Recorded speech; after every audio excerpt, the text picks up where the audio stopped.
Hey guys, welcome back to the channel. This is a story about what if Naruto Dragon Pokemon Trainer in Pokemon. Before I start, please support for more amazing content and do consider subscribing to my channel and share this video with your friends. This is written by Storm Eve, link in description and support writer. Let's start the video. It was a dark night in Lily Cove City as everyone slept in their houses and all the stores were shut down. Now every person may have been asleep, but the same cannot be said for the Pokemon creeping in the dark. Two blurs silently ran across the town looking for something, while one was running the other was flying. While the Pokemon that was running appeared to have a basket in its mouth, the flying one looked to be carrying an incubator. They passed under a light which revealed that the one running was a large brown lion with green eyes and a mane of red and yellow hair that looked like fire, signifying it as a male Pyroar, while the flying Pokemon looked to be a large crow with a white chest and red eyes. It looked to have had a strange hat on its head. This Pokemon was known as Honchkrow. Before long the duo arrived at the Uzumaki residence where they laid down the basket and incubator in front of the door. Pyroar looked at Honchkrow for a moment before it took one last look at the baby inside the basket. The baby had tufts of red hair and was currently looking at the two Pokemon with curiosity in those blue eyes. The lion smirked before he banged his paw on the door and the two took off back into the night. A few minutes the door swung open as a very tall male came out rubbing his eyes. Who the hell knocks at the door? Well, hello, who are you? He asked as he picked up the baby and the incubator. He looked around only to see no one on the streets and sighed. Looks like Kushina got her new little brother. 8 years later. An 8-year-old boy with tan skin, short and somewhat spiky red hair with an orange strip of hair in front of his left eye, was sleeping in the middle of a large clearing next to a small lake. On his cheeks were 6 whisker-like scar marks, and around his neck was an orange scarf with a small red circular swirl on it, plus he had a small light pink crystal dangling from a black-colored thread. His name is Naruto Uzumaki, the adopted son of Evan Uzumaki, an ex-champion of Hoenn known for his tenacity and skill over his Pokemon's unique skills and abilities, and Mito Uzumaki, a famous coordinator that ruled the stage with water types, and the brother of Kushina Uzumaki, a fiery red-haired child who was going to follow in her mother's footsteps as a coordinator and become a master of fire types. He still didn't know which path he was going to follow. Around Naruto were the sleeping forms of Pokemon such as Bunary, Flibble Ralts, Zigzagoon, Pidgey, and even a sunbathing Melodic in the nearby lake that acted as the guardian of the lake and was his mother's main Pokemon. A small fox with blonde fur and red slit eyes approached the sleeping blonde with a small grin on her face.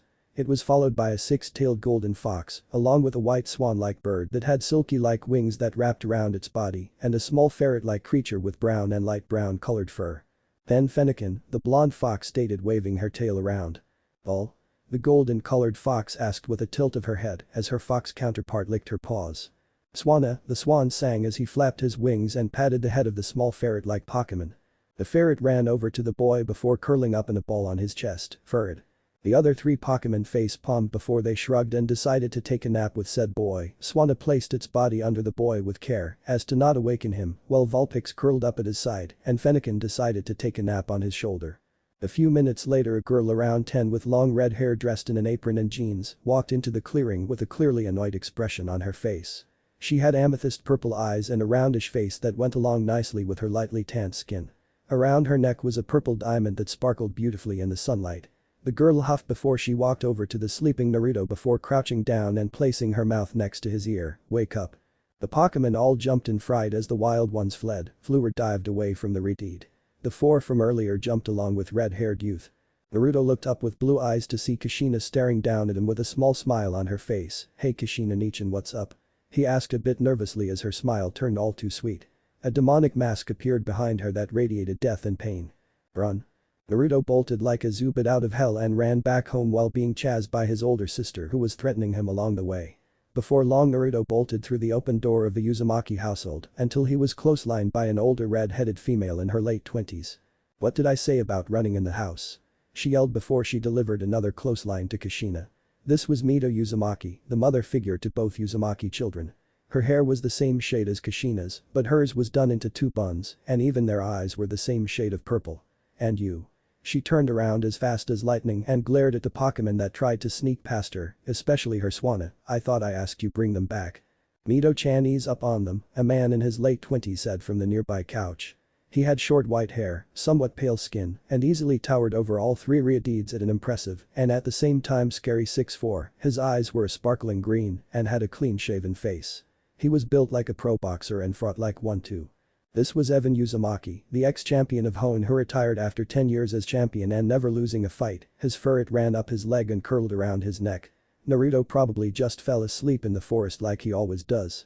Mito huffed at her husband, I know that, but we have guests coming over today, and they have kids around Naruto's and Kushina's ages. Mom, it's not that Minato guy is it? Kushina asked with a pleading frown. She hadn't really liked him all that much, but he liked her a lot and he followed just about everywhere she went and for some reason he really didn't like Naruto. Kushina couldn't see why. Naruto was an adorable boy who loved Pokemon just as much as she did, a good cook, and he would make some girl very happy someday. Even though he was adopted she loved him just like a brother and he loved them as he would his biological family. No Kushi-chan, if I invited Minato that means I would be inviting his parents Tsunade and Jiraiya, and Arceus knows I can't stand Tsunade just as much I can't stand her older brother Hashirama, Mito stated with a frown. Flashback. Come on Mito, just do it already, an 18-year-old Hashirama Senju said as he took Mito away from her birthday party. He had held out a long time to bag Mito, not to say he didn't have some affairs during their relationship, but an 18-year-old Mito was in a class all in her own, and after tonight she would be his. Mito looked unsure as her boyfriend undid her hair buns and let her hair fall to the middle of her back. I'm not so sure about this. She had heard of Hashirama's affairs from her friends, but she wanted to know why he would do that. Hashirama's face turned into a snarl. Oh come on. He yelled as he punched the wall next to Mito's head. I've been waiting for 2 years this, and you being a scared little bitch isn't going to stop me today. Mito closed her eyes and rapidly shook her head. I won't do it. Slap. Yes you will and you will like it. He yelled as he reached down pick up the shocked and crying Redeed, only to be punched in the face and sent to the floor. The culprit was Mito's longtime friend Evan, no last name, and behind him were the last 3 people Hashirama wanted to see. All 3 were girls and the proclaimed guardians of the somewhat childish Mito Uzumaki. Together with Mito they were known as the 4 tyrants. Their appearances are later in the chapter. There was the earth tyrant Mina, the sky tyrant Gale, the flame tyrant Pura and the sea tyrant Mito. They were ruthless in their battling styles and they have been the best of friends ever since they met. Evan cracked his knuckles, would you girls mind leaving me and Hashirama alone for a moment? Mina growled, now how come you get to have all the fun? Because the last thing Mito needs is a male to be around her at the moment. TCH, fine, but make sure you leave something for the rest of us. Evan tilted his head to the side, that might be hard to do, he said as he picked up Hashirama by the scruff of his collar, this team is going down hard. Hashirama attempted to squirm his way out of Evan's surprisingly strong grip, unfortunately for him he left his Pokemon outside in their Pokeballs, let go of me damn it. Tell me you wouldn't do the exact same thing if you were in my position. You've liked Mito since for 11 years and she hasn't even bothered to give you the time of day. Mito's eyes widened significantly at this, Evan liked her for 11 years. Evan slammed Hashirama into the wall, I wouldn't. I know Mito is beautiful and I would jump at the chance to be her boyfriend. I'm saddened by the fact I'm not her boyfriend, but I also know she is her own human being and I'm happy she is happy.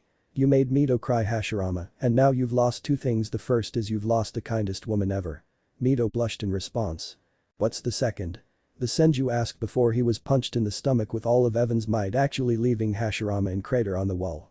Your damn consciousness, he said before he walked out the room. Bale, the normally level-headed member of the 4 tyrants, walked to Hashirama's body before she squatted down, you just got knocked the fuck out. Flashback end.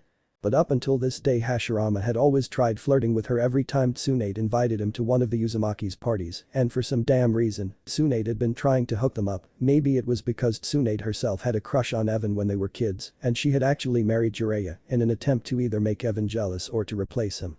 I actually invited some old girlfriends of mine and their family, Mito said, but left out a very important part. She looked at Naruto who was looking all over the house, what's the matter Naru-chan? Naruto frowned, I can't find Chris. Chris was a very special Pokemon to Naruto because she's been with him since he was a 4. When he arrived at the Uzumaki household Chris was in a white, black and pink egg and she hatched from the egg a few years later. Evan yawned before he tossed Naruto a blue puffin with pink sprinkles on top, catch. Naruto tilted his head to the side, what am I supposed to do with thigh? He was tackled by a pink and white blur to the ground. The culprit was a grey, sylph-like Pokemon with a white chest and arms resembling a dress. Its headdress consists of pink crystals, 4 short ones cresting along top pointing upward and 2 long ones on either side of its head pointing downward, with a diamond-cut centerpiece framed by its limb grey ears. A smaller pink crystal is also embedded in the back of its head and a gold nugget is embedded in its forehead. Its eyes are red with pinker eyes. A gold crescent circles its neck, with the ends joined by a rhomboid gem. Its lower body resembles a large oblong chunk of stone with a large pink crystal protruding from it. Around its neck was a blue scarf with a pink spiral on it. Yancy. The jeweled Pokemon cried out as she swiped the Poffin and began munching on it with glee. Yep, this was the mythical Pokemon known as Diancie or Chris to the Uzumaki family. She was friendly and adventurous much like young Naruto and at times a bit lazy. Naruto grinned as he rubbed the jeweled Pokemon's cheek. Hey Chris. I and Diancie, she replied lavishing in Naruto's affection. She was a bit of a spoiled Pokemon and loved Naruto the most out of everybody. There was also a small streak of jealousy whenever Naruto seemed highly interested in a new Pokemon or a new girl. Evan scratched the top of Furret's head before a question mark popped above his head. Which girlfriends are you talking about? He picked up a nearby cup of coffee and began to take a sip as Mito gained a nervous smile. Do you remember Mina, Purra and Gale? Evan sprayed out his coffee on the kids or would have if Diancie didn't use Reflect. Duchan, that's gross, Kushina mumbled from behind the Reflect shield. Knock knock. The ex-champion bolted out the room before Mito managed to open the door. He then yelled, every man for themselves as loud sounds began ringing through the house, signifying his other Pokemon had just woken up. Naruto looked towards Kushina who just gave him a questionable shrug. When Mito opened the door, 3 women stepped through the door, along with 3 kids around Naruto's and Kushina's ages. One woman had long flowing chocolate brown hair with green eyes behind a pair of pink glasses, one had red hair and a ponytail with blue eyes, and the final woman had grayish blue hair done into a bob cut. Naruto's breath hitched at what he assumed to be their daughters. Mito. The 3 women cried, giving Mito a group hug. Hey girls, how have you been? She asked as they separated from the hug. Once she got the confirmation that they were all fine, she turned her attention towards the 3 little girls behind their moms. Now who are these little ones? The daughter of Mina went first. Like her mother, she had chocolate brown hair, but hers was done in buns with loops. Unlike her mother, her eyes were ruby red that were filled with curiosity and sparkling in wonderment. Hi, my name is Roxanne, it's nice to meet you. She was dressed in shorts and a brown school dress and she looked to be around Naruto's age. Standing next to her was a small green Pokemon with a red belly and a single horn on top of its head, and it looked to be shy as it shifted from side to side with red eyes darting everywhere. And this is Lavender. And my name is Flannery, it's very nice to meet ya. She whispered the beginning and yelled the last part. This was Purra's daughter, and she had fiery red hair similar to mother's, but for some reason hers flared out from her ponytail. Her eyes were a similar shade of red as Roxanne's. She was dressed in jean pants and a black shirt. She looked to be about a few months older Naruto. Next to her was a Pokemon with dark blue fur, with 6 red spots on the back, fur on top and vanilla skin on the bottom. And this is Cyndaquil. Gale's child was last, she had her mother's bluish gray hair and had a pair of stormy gray eyes. I'm Winona, it's nice meet you, the little girl said with a voice full of confidence as her long hair swayed from side to side. She had black jeans and a blue shirt with fluffy white clouds on it. Winona looked to be around Kushina's age. In her arms was a white Pokemon with an crown-shaped head and had an outer layer eggshell as its body. This is my Togepi. Togepi's final evolution is Togekiss, which is a flying fairy-type Pokemon. Mito grinned, they're so cute, they act just like their mothers. I would like you to meet my children Kushina and Naruto, she gestured to the grinning female Riti that was like a mini version of herself and the boy who sometimes acted like a mini version of her husband. Nice to meet you, Databane, she said giving the peace sign, and these 2 are Kurama and Vix, she said, pointing to the Vulpix and Fennekin respectively.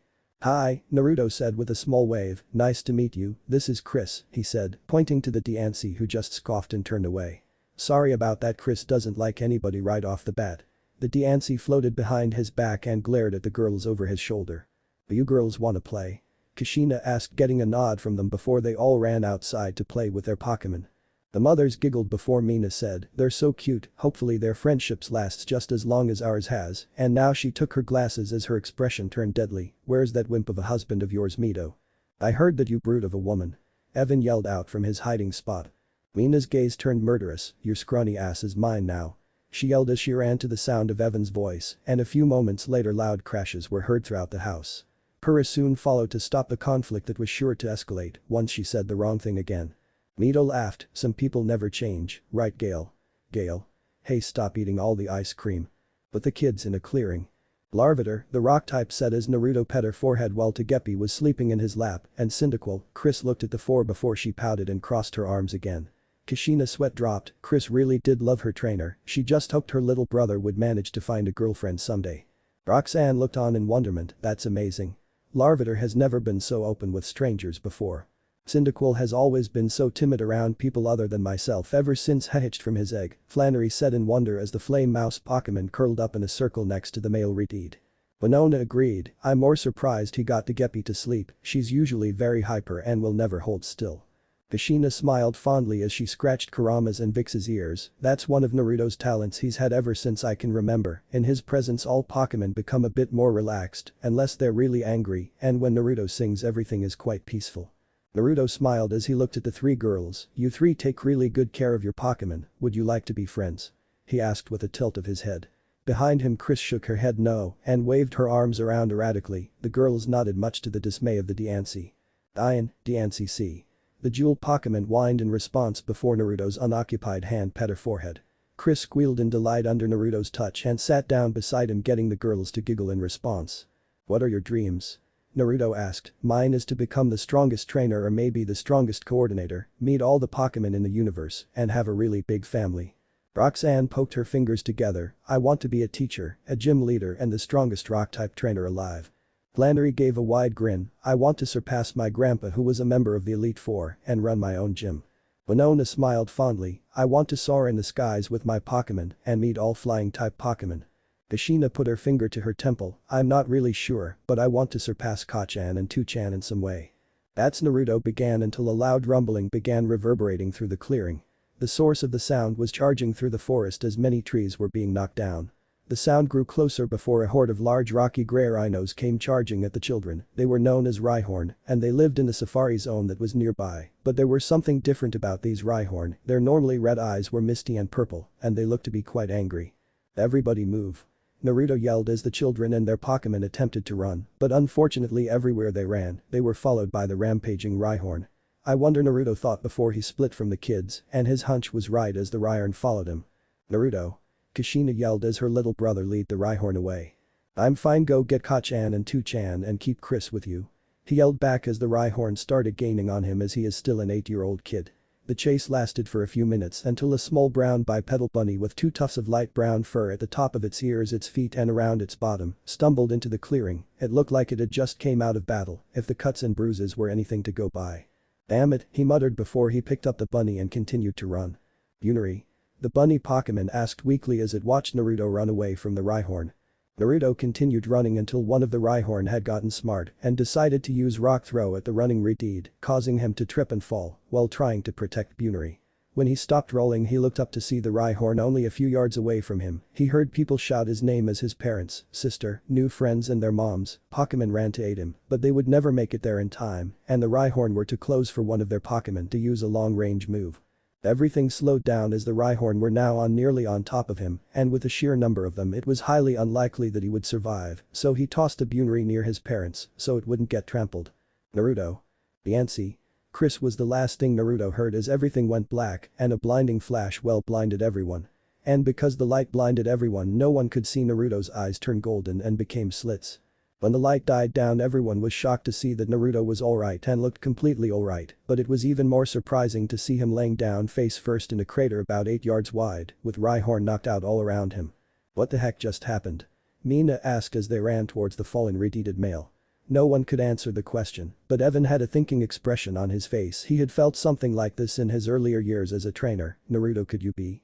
The Bunary looked at the group before it limped into the forest to heal, but not before its gaze lingered on Naruto's sleeping form with a look of curiosity. It had actually seen what had happened, and a normal human could never come close to what that kid just did.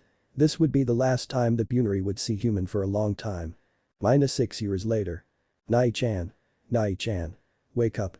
Naruto cracked his eyes open to see two female children bouncing up and down on his bed. One was a girl with short red hair around 5 with a white headband and green eyes similar to her father's. In Naruto's world her eyes are black, while the other girl was around 5 as well, but she had long white hair and Mito's purple eyes. Inoka-chan, Eva-chan, get off, Naruto mumbled, raising the covers over his head before the two jumped on his stomach. Alright you little monsters, I'm up, he said as he tossed the covers off along with the twins. The twins giggled before they ran off to play with their parents' Pokemon. Naruto had changed a lot in 8 years, his hair had grown out just to his neck and the orange hair in front of his eye has gone into his left bang. His frame had become similar to his father's and he had grown to a height of 5'7". His outfit had relatively stayed the same since he was a child, except for the addition of the burnt orange jacket with black linings on it. "Naru-chan, wake up." Mito yelled from downstairs, "You have to get Littleroot Town in an hour, your 2-chan Salamence won't wait forever." Naruto grumbled before the twins ran out his room and he began to change for his first day of a new adventure. Chris, who had been sleeping next to him, soon woke up and yawned before she helped Naruto pack his things. Naruto pulled out the cherish ball and held it up to Chris. "Are you ready for the adventure of a lifetime?" "I enhance the Ansi," the jewel Pokemon replied with a large smile before she hugged her trainer as she reminisced about the day they met. Flashback. The 4-year-old Naruto was watching his sister Kushina battle his mother Mito, all the while holding the incubator he was found with. On Kushina's side were her Vulpix and her Fennekin battling against his mother's Melodic, a beautiful sea serpent Pokemon, and her Vaporeon, a 4-legged light blue Pokemon with a white frill around its neck and a mermaid-like tail. Vaporeon used Water Pulse and Melodic used Blizzard. Mito ordered as Vaporeon fired off a pulse of water that turned into a massive wave of water that was soon turned into a frozen wave of ice. Vix used Flamethrower, Kurama used Inferno. A 6-year-old Kushina said as her Vulpix launched a spiral column of flames, while the Fennekin launched a flamethrower through the center that managed to hold off the icy tidal wave heading for them. Naruto smiled with childlike enthusiasm. "Just think, someday we'll be able to battle just like that too," he said as he took the oddly colored egg out the capsule and held it in his lap. The egg began heating up and glowing brightly, gaining the attention of his mother and sister. Soon the egg began changing shape. When the light died down, Naruto had been tackled to the ground and the culprit was snuggling into his chest. "The Ansi," she said, looked into Naruto's blue eyes with her red ones. Mito's and Kushina's jaws dropped at seeing a legendary cuddling with their little maelstrom. They walked closer to see it up close, only to be attacked by a storm of diamonds. Kushina, who had inherited her mother's temper, snapped, "What's the big idea?" The Diancie pulled her eyelid down and blew Kushina raspberry as she hugged Naruto's neck. Mito's eyes lit up in understanding. It appears that Naruto's new friend is very protective of him. "But how didn't it just hatch?" she asked as her Pokemon got the same treatment from the jewel Pokemon as she did.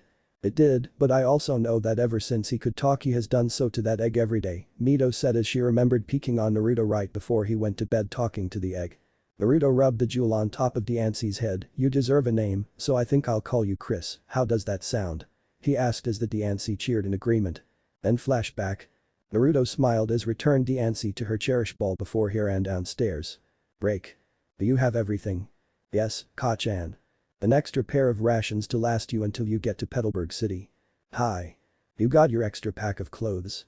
"Yes, Ka-chan." Mito grinned deviously. "Do you have protection to use when you have to satisfy your beastly urges on an innocent girl?" "Ka-chan." Naruto yelled with a red face. Mito giggled before she grabbed Naruto in a large bone-crushing. "It only feels like a day since we found you and you're already leaving for your own journey. Be sure to call once you make it to Littleroot and be careful, Team Magma and Team Aqua are getting active again. If you see Kushina, tell her to call home, we get worried." Soon Eva, Hinoka and even Evan joined in the hug. A few minutes later Naruto was riding on the back of a large bluish-gray dragon with a long neck and red wings. It had 4 short legs and a seriously long tail. Its ears were sharp and rigid and looked kind of like horns and had 4 fangs sticking out from its jaw. This was a Salamence, and more specifically his father Salamence, one of the fastest flyers of the Pokemon world. But unknown to Naruto, he was being watched by a Pokemon with the appearance of a sheathed as dark brown with curved lines across its surface. Its appearance unsheathed is a silver sword with a gem that looks like an eye engraved on its hilt. Attached to the pommel is a long dark blue cloth with a swirl design in lighter blue at its 4 split end. On the top of the pommel was a camera. Nearby a pair of glasses gleamed from the sunlight as the figure rested on a couch with their legs dangling over. "So that's Naruto Uzumaki. My, at least this mission will be interesting." Break. A few hours later Naruto was waving goodbye to the flying dragon-type Pokemon as it flew away back to his home in Lily Cove. "Now where's this Professor Birch Tucson told me to find?" he asked himself as he walked around Littleroot Town. "Someone please help me." A male voice cried out from the nearby forest that led to the next town over. Naruto ran over to the source of the noise to see a slightly chubby man climbing up a tree from a barking hyena-like Pokemon with a gray body and a black face that had yellow eyes. This was the bite Pokemon Pochina. Naruto deadpanned for a moment as he saw a full-grown man being chased by a Pokemon that didn't even come up to his knees all the way. He was tempted to call out Chris just so she could see this, but decided against it. Professor Birch spotted him and waved at him. "Hey, could you do me a favor and grab a Pokemon out of my bag to subdue this Pochina?" he yelled as the bite Pokemon tried to take bite of his rear end. Naruto sighed, he could deal with the pooch pretty easily if he got close enough, but on the flip side he could see a new Pokémon outside of his books. He opened up the bag and saw 3 Pokeballs and picked up the one on the far right. "Come on out," he said as he released the Pokémon inside. The Pokémon inside was a small amphibious quadruped Pokémon with a blue body with a light blue underside. It has a large head with a blue fin on top and a light blue tail fin and orange star-shaped gills on its cheeks. Mudkip Mud. Naruto's eyes sparkled for a moment before he kneeled onto one knee and gently pet the mudfish Pokémon. "Hello Mudkip, I'm Naruto, it's nice to meet you little guy." Naruto had to dodge a stream of water that was aimed towards his head. "My bad girl." Mudkip nodded. "Could you do me a favor Mudkip?" he asked, getting the water-type starter's attention. "Can you help me calm down that Pichina before he takes a bite out of that man's pants?" Mud, she agreed as she turned towards the barking hyena. Naruto grinned. "Alright then, use water gun to get its attention." Mudkip fired off a water gun straight towards Pichina and hit its mark on the back of its head. The bite Pokémon turned towards the new team and barked before it began running towards Mudkip. Naruto began with the next attack, wait for it to get in close. Mudkip nodded before she stood her ground as the Pichina charged until it almost right on top on her. "Now use slide under it and then use tackle to send it flying." Mudkip slammed her head into the Pichina's unguarded stomach and sent it flying. The bite Pokémon shook off the tackle before charging in again with its own tackle. Mudkip used water gun on the ground and then alighting with tackle. Mudkip," she said as the ground became slick from the water gun before she charged at the now slipping Pichina. Mudkip then tackled the pooch with an increased speed, sending it into the bushes. "Good job Mudkip," Naruto said as the water type jumped up and down. The man slid down off the tree before running up to the pair. "That was some remarkable skills for a trainer and a Pokémon that just met. My name is Professor Birch." "So you're the Professor Mito-chan told me about. Nice to meet you, I'm Naruto Uzumaki," Naruto said as Mudkip climbed on top of his shoulder. Birch gained a sign of recognition on his face. "So you're Mito's and Evan's son. I was an old friend of theirs. Might I ask you a favor?" he asked. Naruto tilted his head to the side. "Sure. My daughter left her Pokédex here at the lab when she left for her journey a few hours ago, and if it's not too much trouble could you deliver it for me when you see her? I'll go ahead and give you one yours as a new trainer. You can also have that Mudkip as your starter Pokémon, she seems to have taken a shine to you." Naruto fist pumped as the Mudkip on his shoulder cried out its name in enjoyment at having a new friend. "I think I'll call you Mimi, how does that sound?" "Mudkip," Mimi said to her new name as she nuzzled her trainer's face only for Diance's cherished ball to snap open, releasing the jewel Pokémon. Said Pokémon glared at the new addition to the team before grabbing onto Naruto's neck. Mud. Professor Birch had promptly fainted after seeing a mythic legendary Pokémon so close up. The redeeded Uzumaki sighed before he dragged Birch by his leg. "Well, Chris tried to establish ground rules with Mimi. I have a feeling this adventure is going to be very troublesome." "And?" "Mimi use water gun. Dodge it Sheik and use Ember. Use water gun on the ground," Naruto said as the Mudkip shot the ground, making a small wave of water that shielded Mudkip from the sparks of fire. On the opposing side was a small orange and yellow chicken-like Pokémon. This was Torchic, the fire starter of the Hone region. Her trainer was a girl with chestnut brown hair and 2 large tails, with an orange clip on the side and blue eyes. She wore a no-sleeve gold and yellow shirt under a sleeveless blue vest that covered her moderate bust, along with black biker shorts under a white and blue skirt. Around her neck was a red bandana, and on top of her head was a blue beret. "Alright Sheik, use Scratch," she ordered as the Flame Chick Pokémon charged the Mudkip and managed to score a clean hit. Naruto smiled as his Mudkip got back up. "Mimi charge in with tackle." "Sheik dodge it," her trainer said as the Torchic jumped in the air to avoid the attack. "Mimi now use water gun as she's caught off guard." "Mudkip," Mimi said as she fired a water gun that was able to nick Torchic's side and severely weaken it. Sheik kneeled to a single knee and to catch her breath while Mimi panted in exhaustion. They had been battling for the past 20 minutes straight. Suddenly Naruto clapped his hands, interrupting the battle. "Alright, that's enough for now, your Torchic is amazing Sapphire. This is a mix of Mei from the anime and Sapphire from manga. She will be a definite gym battler and probably a coordinator like Naruto for a different reason, but still a coordinator. They will also have another rival that competes in both contests and gym battles."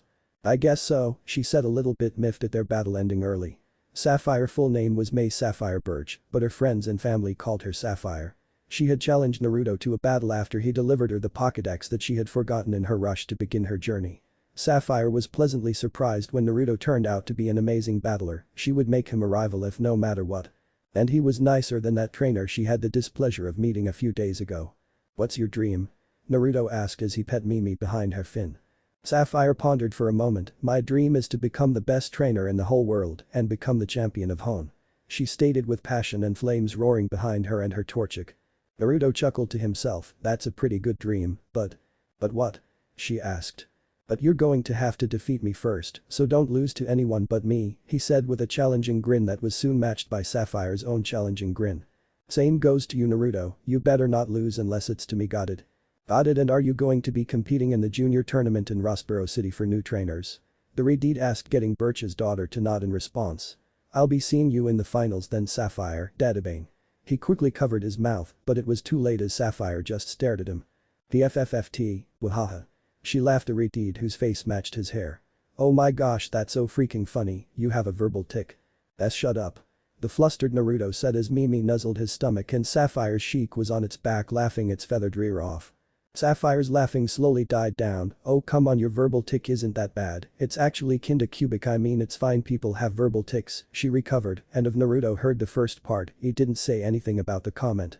Eventually the two parted ways after promising not to lose to anyone except one another, but what Naruto didn't notice was Sapphire staring at him as his form retreated back into the forest while she continued to Petalburg City. Come on Mimi, we're going to do some training, I want to show you some things my mom did with her water-type Pokemon, and you'll be training with Chris as well, he said as he released a Diancie out from her cherished ball. Diancie? She called out and hovered around for a moment before latching onto Naruto's neck with a cheer. Are you ready for some training Chris, Mimi? He asked, getting the two Pokemon to nod in response. Great, now let's get started and I think I'll join you, I can't become a liability if my Pokemon are too tired to battle after all. In the bushes. The same sword-like Pokemon from earlier was in the bush watching Naruto and his Pokemon, especially the Diancie, before a hand touched the hilt, getting the Pokemon to have a small freak out before it saw who it was that touched it. Relax Honage, it's just me, the bespectacled girl said as she crouched next to the ghost and steel-type Pokemon. I came to check this out in person, I can't believe someone actually has a Diancie in Hon. Honage Hon? You're asking why do I need Diancie, in all honesty I don't, I just want to hello.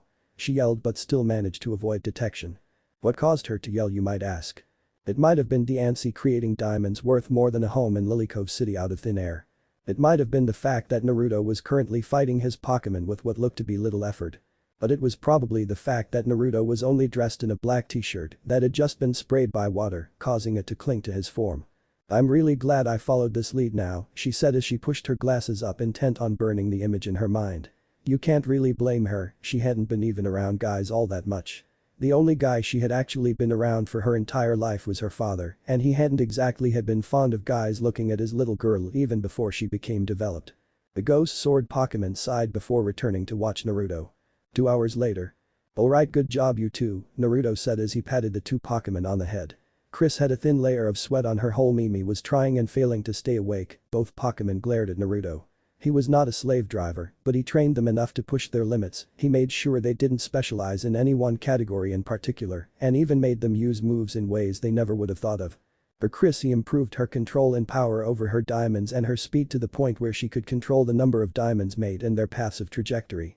For Mimi, her power and defense increased to the point she could knock down a tree in 2 or 3 blows, she even learned Mud Slap. Naruto looked up at the sky, we've still got a few hours of daylight left, are you girls hungry? He asked, getting Diancie and Mudkip to tiredly cheer in response. Alright, just give me a few minutes then. Naruto pulled out pots and pans from his bag and began picking berries from the nearby trees. After he had found the berries, he began cutting up the barriers and mixing them together.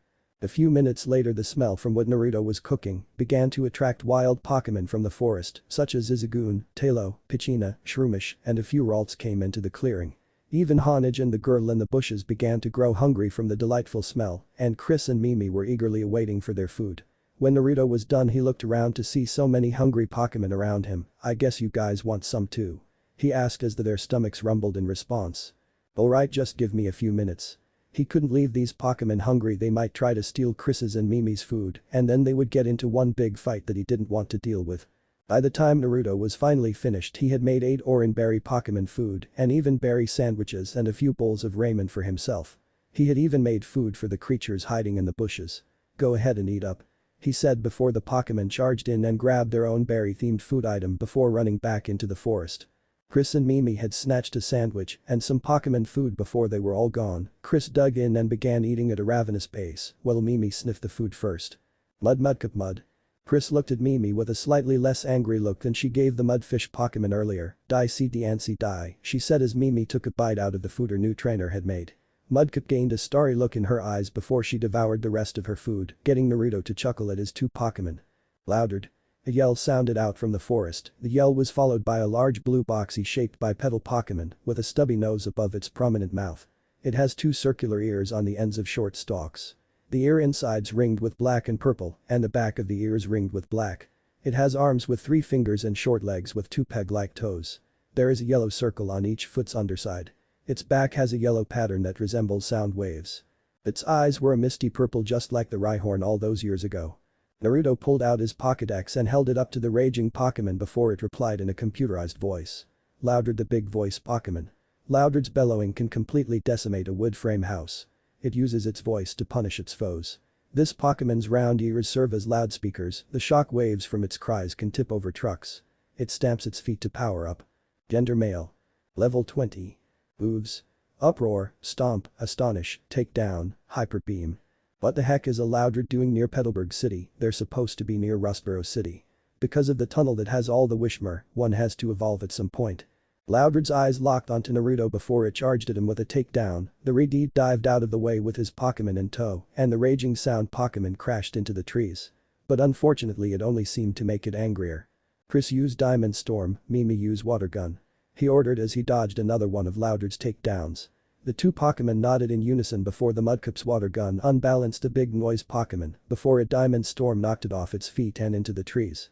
The Big Noise Pokemon got back up before it began stomping the ground, it then let out a loud sound wave.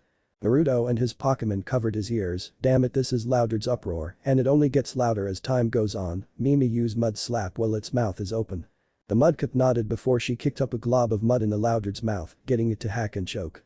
The Big Noise Pokemon grew even angrier, and its eyes turned crimson before an orange ball began growing in the middle of its mouth signifying a Hyper Beam. Damn it all, Naruto muttered, Hyper Beam isn't easy to dodge due to its size, and it didn't help they were only a few yards away from the evolved form of Wishmer. This was going to hurt a lot unless. G-Spin used Vine Whip. A pair of green vines came from behind and wrapped behind Loudred's ears and pulled causing the Big Noise Pokemon to fire its Hyper Beam towards the sky. Taking advantage of the situation, Chris and Mimi fired a Moonblast and a Water Gun respectively as the two attacks combined into a bright pinkish-white stream of energy. The Loudred staggered, Loudred. It fell into the grass back first and didn't get back up. Naruto walked over to the Loudred and opened one of its eyes to see it had returned to normal. "Hey, are you okay?" A female voice asked from the tree in front of him. The owner of the voice was a girl with short black hair and crystal blue eyes behind black-rimmed glasses. She wore blue jeans, a black tank top over her ample chest with a short-sleeved green vest over. Hanging around her neck was white feather that reached down to her breasts. Next to her were two Pokemon not native to Hoenn. One was a bipedal hedgehog with a brown body and green fur. It had two long horn-like protrusions sticking out from the top of its head with a small black nose and a pair of buck teeth. The other Pokemon was a floating sword with a guard that was meant to be the face. Naruto dumbly nodded before Chris slapped his cheeks with her small hands. "I'm alright, thanks for the save. My name is Naruto Uzumaki, these are my Pokemon Chris and Mimi." He introduced the two female Pokemon only for Mimi to say hi and Chris to turn away huffing again. "What's yours?" "Milis Steel, and these are my Pokemon Chi-Spin and Honage," she introduced as the two shook hands. Naruto tilted his head to the side, an action Milis found to be kinda cute, and said, "Chi-Spin and Honage are from the Kalos region, so what are you doing in Hoenn?" "One of thieves from the latest Pokemon movies, Diancie and the Cocoon of Destruction. The reason I picked her was because when I was writing the story I was watching the movie and I kind of liked her character despite there not being much character to deal with." Milis huffed and was about to comment until Loudred began making noises. "How's about I tell you at the Pokemon Center in Petalburg City, I'd rather not deal with a Loudred that just woke up and probably has a really bad headache." Naruto paled and nodded before the trainers returned their individual Pokemon and ran towards Petalburg City. In Petalburg City. Naruto and Milis were sitting next to another while their Pokemon were being checked over by Nurse Joy and her Chansey. "So Milis, what are you doing in Hoenn?" Milis gave a sheepish grin as she scratched the back of her head. I'm in Hoenn because I heard a legend that there is a treasure somewhere buried in some secret location and there is a clue in each city that will lead you to it." Now this piqued Naruto's interest. "What kind of treasure is it?" The Kalos native shrugged. "Don't know, but the legend says the treasure will grant you one true desire that lies in the very bottom of your heart." Milis's eyes seemed to gain a hint of sadness in them. My mother also started her journey in Hone before she met my father, and I want to follow in her footsteps.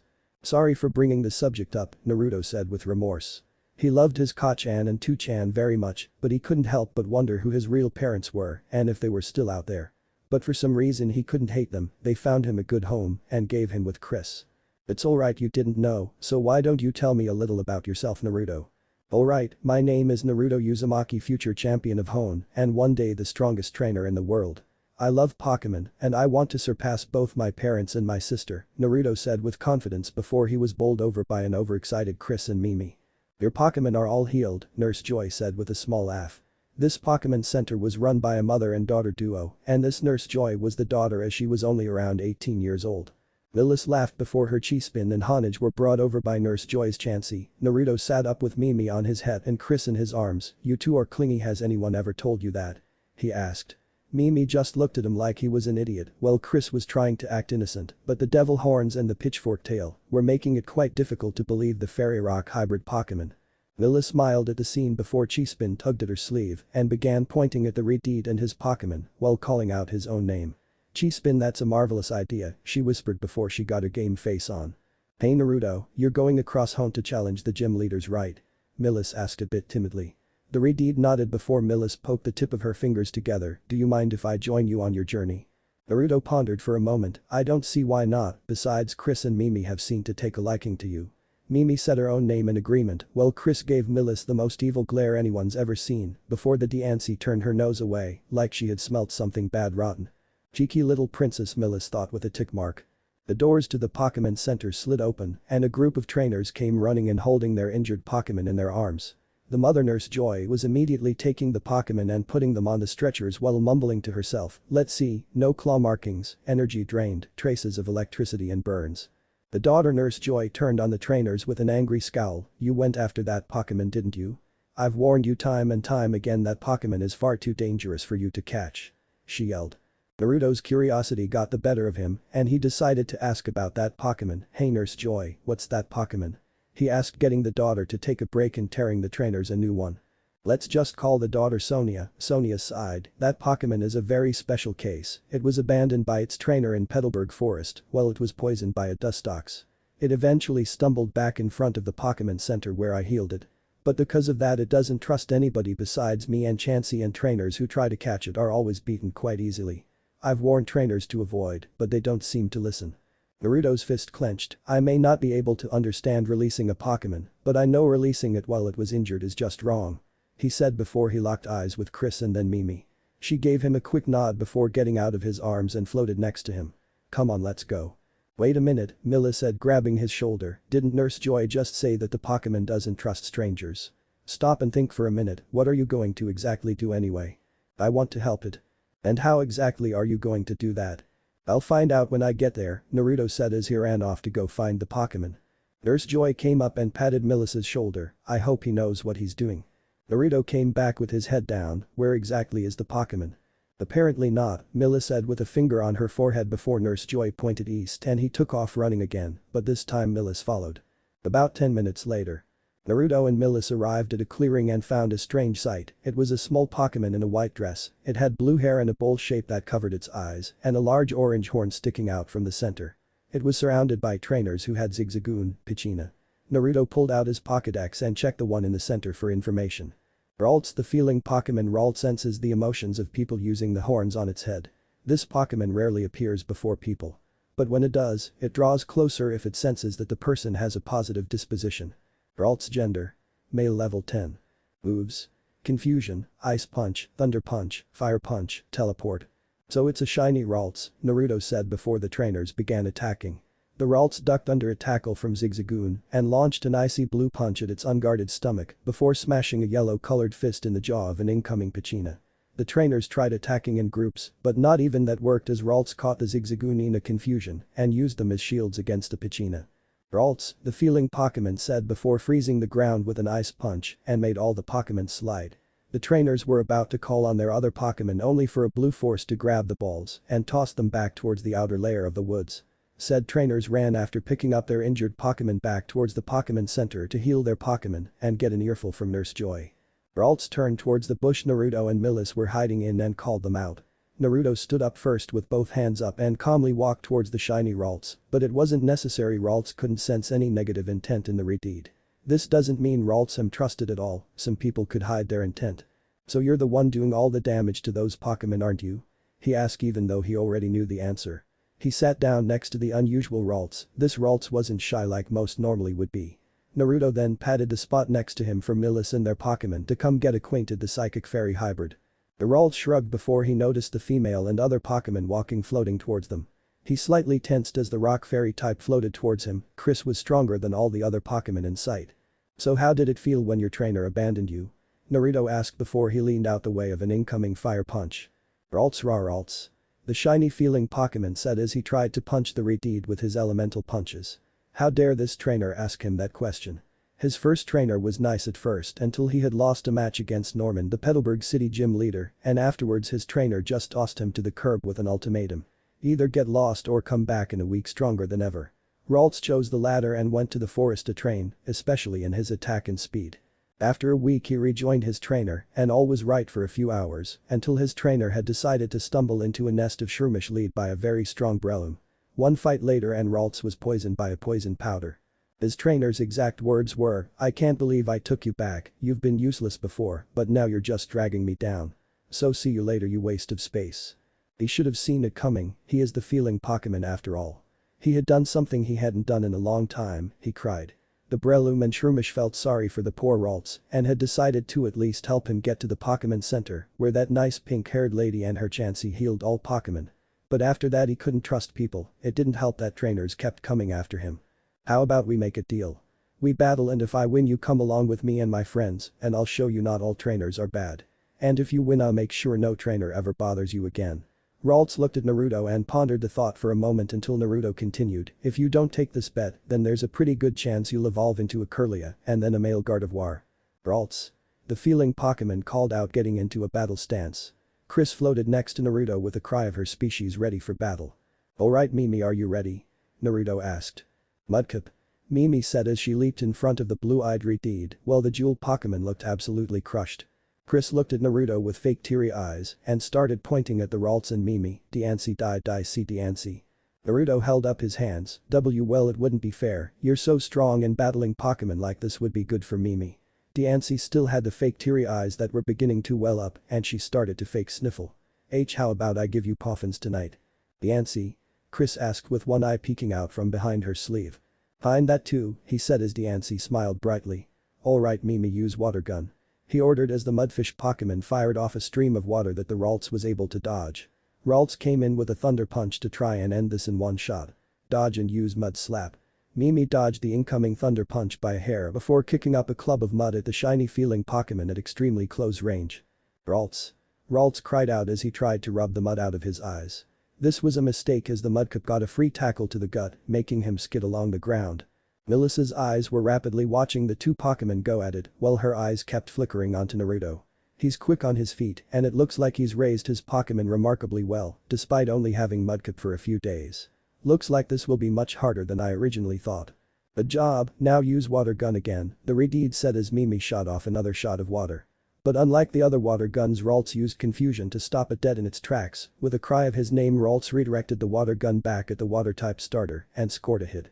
The shiny Pokemon nailed Mimi with a thunder punch before the Mudkip could regain her bearings and was about to land another thunder punch. Mimi used water pulse. The Mudkip glared at Ralts before an orb of water formed right in front of her mouth. The Mudkip slammed the orb of water on the ground, creating a tidal wave the size of an Agron, and the wave engulfed Ralts and sent him into a stone. Ralts fell to the ground with swirls for eyes as the Mudkip cried her name in victory. She was soon picked up from the ground and engulfed in a hug by her red-headed trainer. You used water pulse right in your first battle, I'm so proud of you, Naruto said as he rubbed Mimi's cheeks. Mimi sighed in contentment, getting Chris to puff out her cheeks in response. The redeed then walked over to the downed Ralts before picking him up and walking back towards the Pokemon Center. Aren't you going to catch him? Milis asked with her hands behind her back. Naruto shook his head, not yet, if I catch him while he's knocked out he might resent me for it, he stated as he passed her. He then sheepishly scratched the back of his head with his free hand and gave a grin, plus I would feel bad if I did, so I'm gonna go let Nurse Joy heal him. Databane. So he's also a big softie, and also Databane. Milis thought with a light giggle as she followed Naruto back towards the Pokemon Center. Pokemon Center a few minutes later. Ralts' eyes snapped open and he looked around trying to figure out where he was before the shiny Pokemon realized he was on a hospital bed. The feeling Pokemon hopped off the bed with a grunt and opened the door to his room before walking off to find some answers. I didn't think it would have felt right if I had just caught Ralts with him still holding some bitter views towards trainers. Ralts heard from Nurse Joy's main room. That had to be the trainer with the mudkip that beat him. With Naruto, Milis and Nurse Joy. Rika was right in Naruto's face and staring into his eyes trying to detect any lies, so you're telling me that if Ralts wished to be let go, you would let him go, even though you probably would never find another shiny Ralts ever again. Naruto stared right back at Nurse Joy with an unwavering confidence, yes I would. Sonia leaned forward and pecked Naruto's forehead, not in a romantic way but in a sisterly way, but Chris looked ready to bury the nurse in a pile of diamonds. I wish there were more trainers like you would be surprised about how many trainers abuse their Pokemon, but you have something in you that I can't doubt. And there's someone here that has also been hearing all this. The door opened and Ralts walked over to Naruto's backpack with a slight skip in his step. Once he reached said backpack he opened it and started looking for something. A moment later he found what he was looking for, then the shiny feeling Pokemon pulled out a pure white Pokeball that was sealed by a single crimson colored line. Ralts gave Naruto a look with his arms crossed before he tapped the center of the premier ball. Shake shake shake clink. Naruto looked surprised at this for a moment before he smiled and picked up the Pokeball. Welcome to the family Saber. I named my shiny Ralts the exact same thing when I started Omega Ruby. Mimi and Chris cheered for different reasons. Mimi was happy because of a new friend, while Chris was happy that it wasn't another female joining them. At night. Naruto was sleeping with Chris on his chest, Mimi by his head and Saber near his legs. While Naruto was full on asleep, his roommate Milis was not. She was wide awake and currently kicking her legs back and forth while she laid on her stomach, in her hands was a small book and a pen. Check, phase 1 check. The next day. Naruto and Milis were waving goodbye to Sonia and her mother before Sonia's mother began talking. If I was 10 years younger, I'd rock that young stud's world. Mother. Sonia yelled in embarrassment as her cheeks turned cherry red at the thought of someone getting it on with her mother. Her mother just smiled in response, what, he's cute, kind, and cares about Pokemon, what's not to like. Speaking of which, do you have a boyfriend yet, because I think I just found a really good candidate. She said with a sneaky smile. Mother. With Naruto and Milis in Petalburg Forest. So Milis, what treasure is located in Rustboro City? Naruto. Milis put a finger to her chin. The treasure in Rustboro City is called the Genie's Hole. It's supposed to be a dimensional hole that can transfer anything anywhere whenever, she said with a curious gaze. No one really knows where it is, but the legend says it's somewhere in the Tunnel of Noise, and only those who are worthy can find it. Well, that's helpful. There are like 4 tunnels in Rustboro alone. How about I help you find it after my gym battle? Naruto asked. Milis shrugged in response, don't see why not like it's going anywhere. Before Naruto could say a thing, a man dressed in a white lab coat with thick glasses bumped into him. The Redeed rubbed the lump on top of his head and growled out, what the heck man? Help me, I being chased by 2 goons. He said before he hid behind Milis, and 2 dressed in different uniforms came running over to the pair. One was a male dressed in a pair of red shirts and a red hood on top of a darker red outfit that had long sleeves. He had a strange volcano-shaped emblem on the front of his shirt. The other was also a male dressed in a blue pirate-themed outfit and a small goatee on his chin. Alright, that's far enough.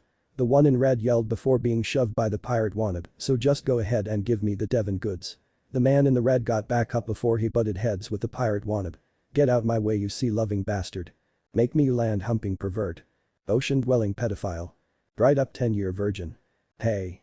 Naruto yelled, interrupting their insult-throwing contest, let's just agree you're both jackasses who probably have no sex life whatsoever, and you have a crush on a girl that's one of the top dogs, and you know she'll never acknowledge your existence. Both men were soon drawing circles on the ground with small rain clouds over their heads. Damn Naruto, that was kinda cold, Milis said with the scientist still behind her nodding his head in agreement. Naruto just shrugged before the 2 goons got back up with a fire in their eyes. Screw the Devon goods, I'm kicking this kid's ass. Both goons said at the exact same time before they both pulled out a regular Pokeball. Go Pichina. 2 of the little black hyenas appeared in a show of light with a savage growl. With a quick nod towards Milis, they both pulled out their own Pokeball. Saber, come on out. G-spin, let's rock it. Naruto looked at Milis with a deadpan expression, really, let's rock it. Milis had the decency to blush, lay off, it's the best I could come up with. No, I think it's perfectly fine, Naruto said with an expression that said she didn't believe her. At least I don't have a verbal tic, Databane. This time it was Naruto's turn to blush. Excuse me, but you 2 can go make out with your boyfriend-girlfriend later, but right now you're about to get your asses beat. The wanted pirate said with a tick mark before he and the goon in red ordered their Pichinas to attack with tackle. He or she is not my boyfriend girlfriend. Chi-spin Ralts use vine whip thunder punch. They said with blushes across their faces as Saber jabbed a Pichina across the muzzle, while Chi-spin caught the incoming bite Pokemon and tossed him towards the other Pichina. Don't take the Pichina, get up and use bite. The man in red said while the pirate wanted said the exact same thing and the two Pokemon charged in again. Chi-spin use rollout. Milis said as her Chi-spin curled up into a green sphere before it charged towards the two Pichina, and in the quick clash, both of the little hyenas were sent flying into the air. Saber boost yourself up with confusion and slam the Pichina down with fire punch and ice punch. The shiny feeling Pokemon nodded before it was quickly at the same height as the two dark type Pokemon before he slammed his fists into the two and sent them speeding towards the ground. The two Pichina were knocked out the moment Saber made contact with his fists. Excellent job Saber, Naruto said with a high five before he did the same with Milis and Chi-spin. The two goons growled before they charged forward as they said in unison, I'm not going to be beaten by some punk-ass kids and their Pokemon. The scientist looked fearful, while Milis got ready for a fight, but Naruto had a feral grin on his face, along with a similar gleam in his eyes, this is going to be fun. He charged at a much faster pace than the grunts, and before they could stop, he shot out both of his arms and delivered a savage clothesline to the both of them and sent them sprawling back. Naruto then began bouncing on the balls of his feet, come on this can't be all you got. The grunts charged in again except one behind the other. Naruto charged again before he caught them both off guard by grabbing the first goon by the shoulders and using him as leverage to kick the second goon in the face. He then switched his grip on the first goon's shoulders and wrapped his arms around his neck and delivered something known as the drop dead twice or DDT in wrestling terms and smashed the grunt's head into the ground.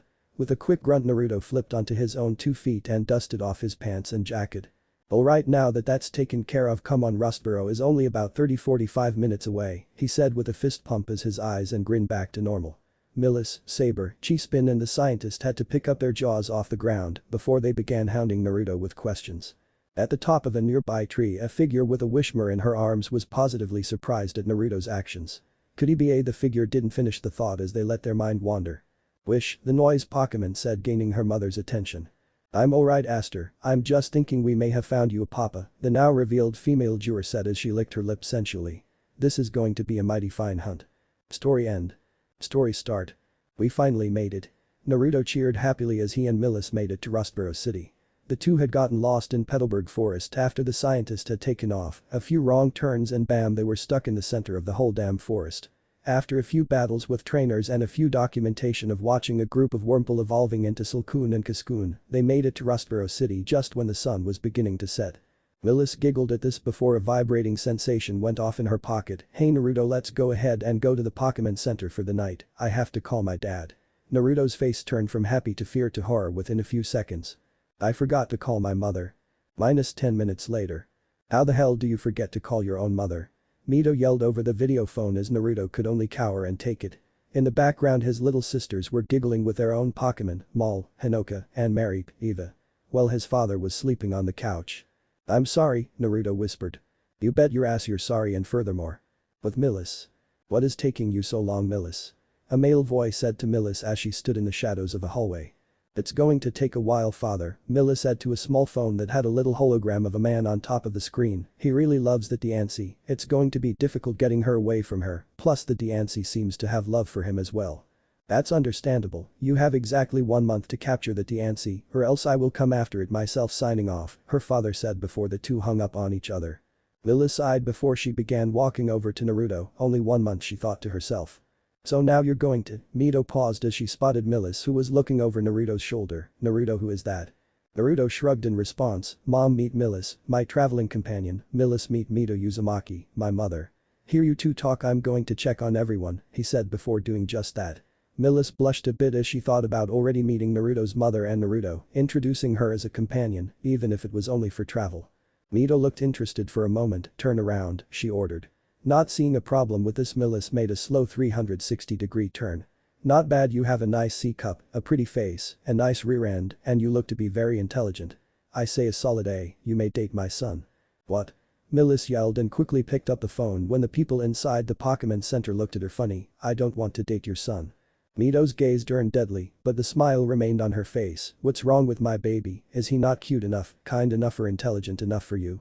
Naruto's father woke up from the couch and quickly hid from his wife's dark presence. Milis began shaking at the aura, and nothing's wrong with Naruto. He's cute, kind, and intelligent. She said with a blush and a stutter as Mito's aura disappeared. Then there is no problem. But, Milis said before Naruto came back with their Pokemon. Mimi was sleeping on top his head, Saber was on his shoulder looking everywhere at once, while Diancie was perfectly comfortable in his arms. Chi-Spin jumped onto Milis's shoulder, while Honage just rested against her leg. "Hey mom, I want you to meet Mimi, my Mudkip and Saber, my Ralts," Naruto said, not noticing Milis giving him an appreciating glance with a small pink dusting across her cheeks. Mito and the twins looked very happy to see their Naruto's Pokemon healthy and strong. "So Naru-chan, are you going to go see Roxanne?"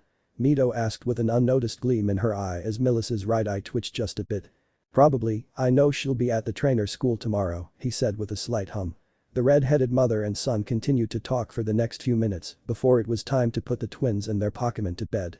An hour later Naruto and Milis were sleeping in the same room on separate beds with their Pokemon out of their Pokeballs. Well, actually only Naruto was asleep, Milis was having a bit of trouble sleeping, so she got out her small journal and began writing once again. Only 1 month. The next day. "Alright class, let's begin today's lesson," a 15-year-old Roxanne said to the classroom full of children. Although she hadn't changed from childhood, Roxanne had turned into a very beautiful young woman, and her intellect had grown just as much as she did. She kept the loops in her hair, but she had changed her dress that she usually wore because her mom had told her so. But unknown to her, her mother Mina knew Naruto was in town and visiting Roxanne today. This dress had a little problem that featured at least one thing she had gotten from her mother. And despite some beliefs, mainly her mother who kept commenting about her figure particularly in the bus department, she was wanted by the majority of teenagers who lived in Rustboro City, though she didn't pay them any attention. Her love was for knowledge, for battles, for. The little girl known as Sammy spoke up from the front of the class. "Hey Ms. Roxanne, could you tell us about your boyfriend again?" she asked, getting her teacher to drop the chalk she was about to write their assignment with. Roxanne sighed before she bent over to pick up the chalk and began writing on the board. "Samantha, Naruto isn't my boyfriend, he's just my friend that just happens to be a boy." "Does he know that you like him?" the little trainer in training asked with enthusiasm. "And how do you know if I like him or not?" Sammy pointed to the board, "Because you just wrote that you like Naruto on the board." Roxanne turned and sure enough there were the words, "I like Naruto" in big white letters. Roxanne meeked before she got the eraser and was about to erase it until Sammy asked another question. "Ms. Roxanne, what does Naruto look like?" The rock-type gym leader's shoulders slumped. Were they ever going to get to the lesson? "I don't know Sammy, it has been quite a long time." "Did he have red hair?" "Yes." "Blue eyes?" "Yes." 6 whisker marks on his cheeks? "Yes." "Samantha, how do you know all this?" Sammy pointed to the window that was located right next to the door at the back of the classroom. "Because he's right there." Roxanne looked up and sure enough Samantha was right, there was her childhood crush and maybe one of the only boys she'd ever been interested in about to open the door to the classroom. Her face heated upon seeing how he had changed from the child to the well-built teen she is seeing now. He really grew up well. Her face heated up even further when she had realized that the words, "I like Naruto," were still written on the board. She silently swore before turning around and erasing the phrase right as Naruto opened the door to the classroom. As soon as Roxanne turned back around she was engulfed in a hug by the deed and spun around before being set back on the ground. Naruto gave a kind smile. "It's nice to see you again, Roxanne." Roxanne's face went supernova at this action. It's nice to see you as well, Naruto," she said as the children laughed at their teacher blushing like a schoolgirl, while Milis was leaning against the wall with a small scowl on her face. "Wait, why am I scowling?" Speaking of the Kalos native, Naruto spoke. "Roxanne, meet my new friend Milis," he said before he began talking to the kids in the classroom. Roxanne's red eyes locked onto Milis's blue eyes, and you could swear lightning started sparking between the two. Roxanne mouthed a phrase when she was positive Naruto was talking to the children. "Naruto is mine." Milis's glare increased by a drastic amount, but Roxanne's glare didn't falter in the slightest. Milis mouthed her own phrase back, "Bring it on," before Naruto came back over to the two with children hanging off of his arms and legs, and even Samantha was sitting on his shoulders, but he didn't mind whatsoever. "So Roxanne, do you know where the gym leader of this town is?"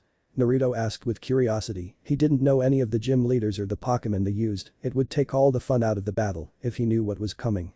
Roxanne giggled. "You're looking at her."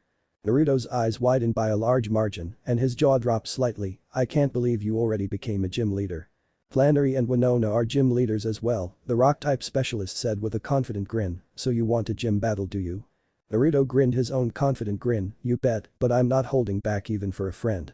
Same to you, she said before turning to the class. Students, we have a very special treat for today. You will get to see a gym battle instead of our usual lesson if you don't mind.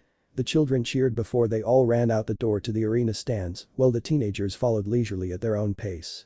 At Mr. Briney's house. "Ah, my lovely Pico," Mr. Briney said as his wing elf flew around his head. He was just an old sailor, his beloved had died a while back and his children and their children rarely visited him. All he had left was his beloved Pico, one of the last Pokemon he had ever caught. "Hey, that's a nice wingle you got there, hope you don't mind I take him off your hands," a deep gruff voice said from behind him, and before Mr. Briney could turn around he was socked in the face. Somehow he still managed to keep conscious as the person who assaulted him grabbed his wingle before running away. He wouldn't let his only companion get snatched away from him, not again. "Get back H here with Pico," he called out, chasing after the thief that was holding the screaming seagull Pokemon. Break.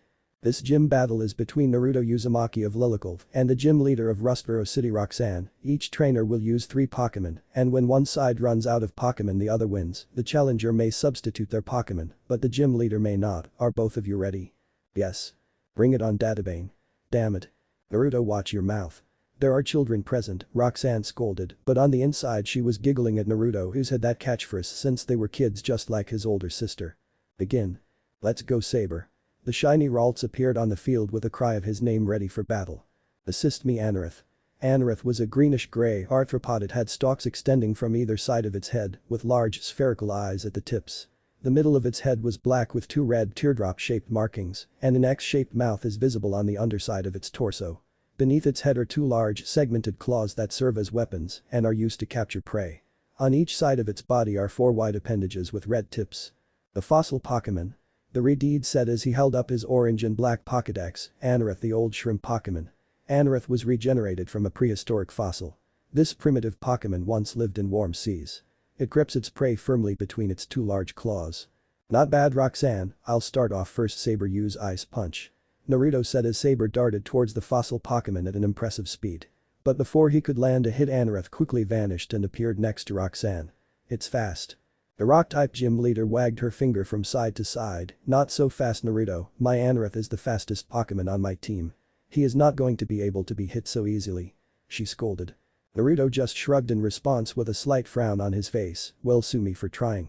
No thanks, I'll just attack instead. Anorith, use Metal Claw.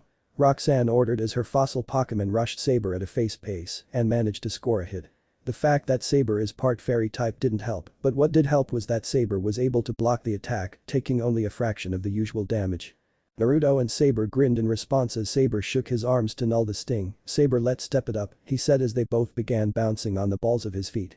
Saber nodded in response as the two began to synchronize their movements. Interesting, Roxanne thought before telling Anorith to use Metal Claw in succession. The fossil Pokemon ran right in front of Saber and prepared to strike him down, only for the feeling Pokemon and his trainer to dodge the strike. Anorith. It called out, trying to land a hit again, only for that one to be dodged too. Saber, use Ice Punch and then Confusion. Naruto said as Saber punched the fossil Pokemon's unguarded stomach before sending it flying with the Psychic-type attack. Saber smiled as he remembered what happened with him and Naruto after the Redeed scuffle with the Team Aqua and Team Magma goons. Yesterday in Petalburg Woods. So you want to learn my fighting style, do ya? He asked as Saber was kneeling down in a size-up position. Ralts. The shiny feeling Pokemon nodded before Naruto gave him a fanged grin. Naruto was already in front of Saber before throwing down a fist towards him. He stopped a hair away from the feeling Pokemon's blue hair. Saber didn't flinch, instead a blue force was stopping Naruto's fist from touching him. Then get ready because I'm not holding back and neither are these two, the blue-eyed teen said with his mudkip and his Diancie right behind him, giving dark smiles. Back to the present. Anorith, use Water Gun.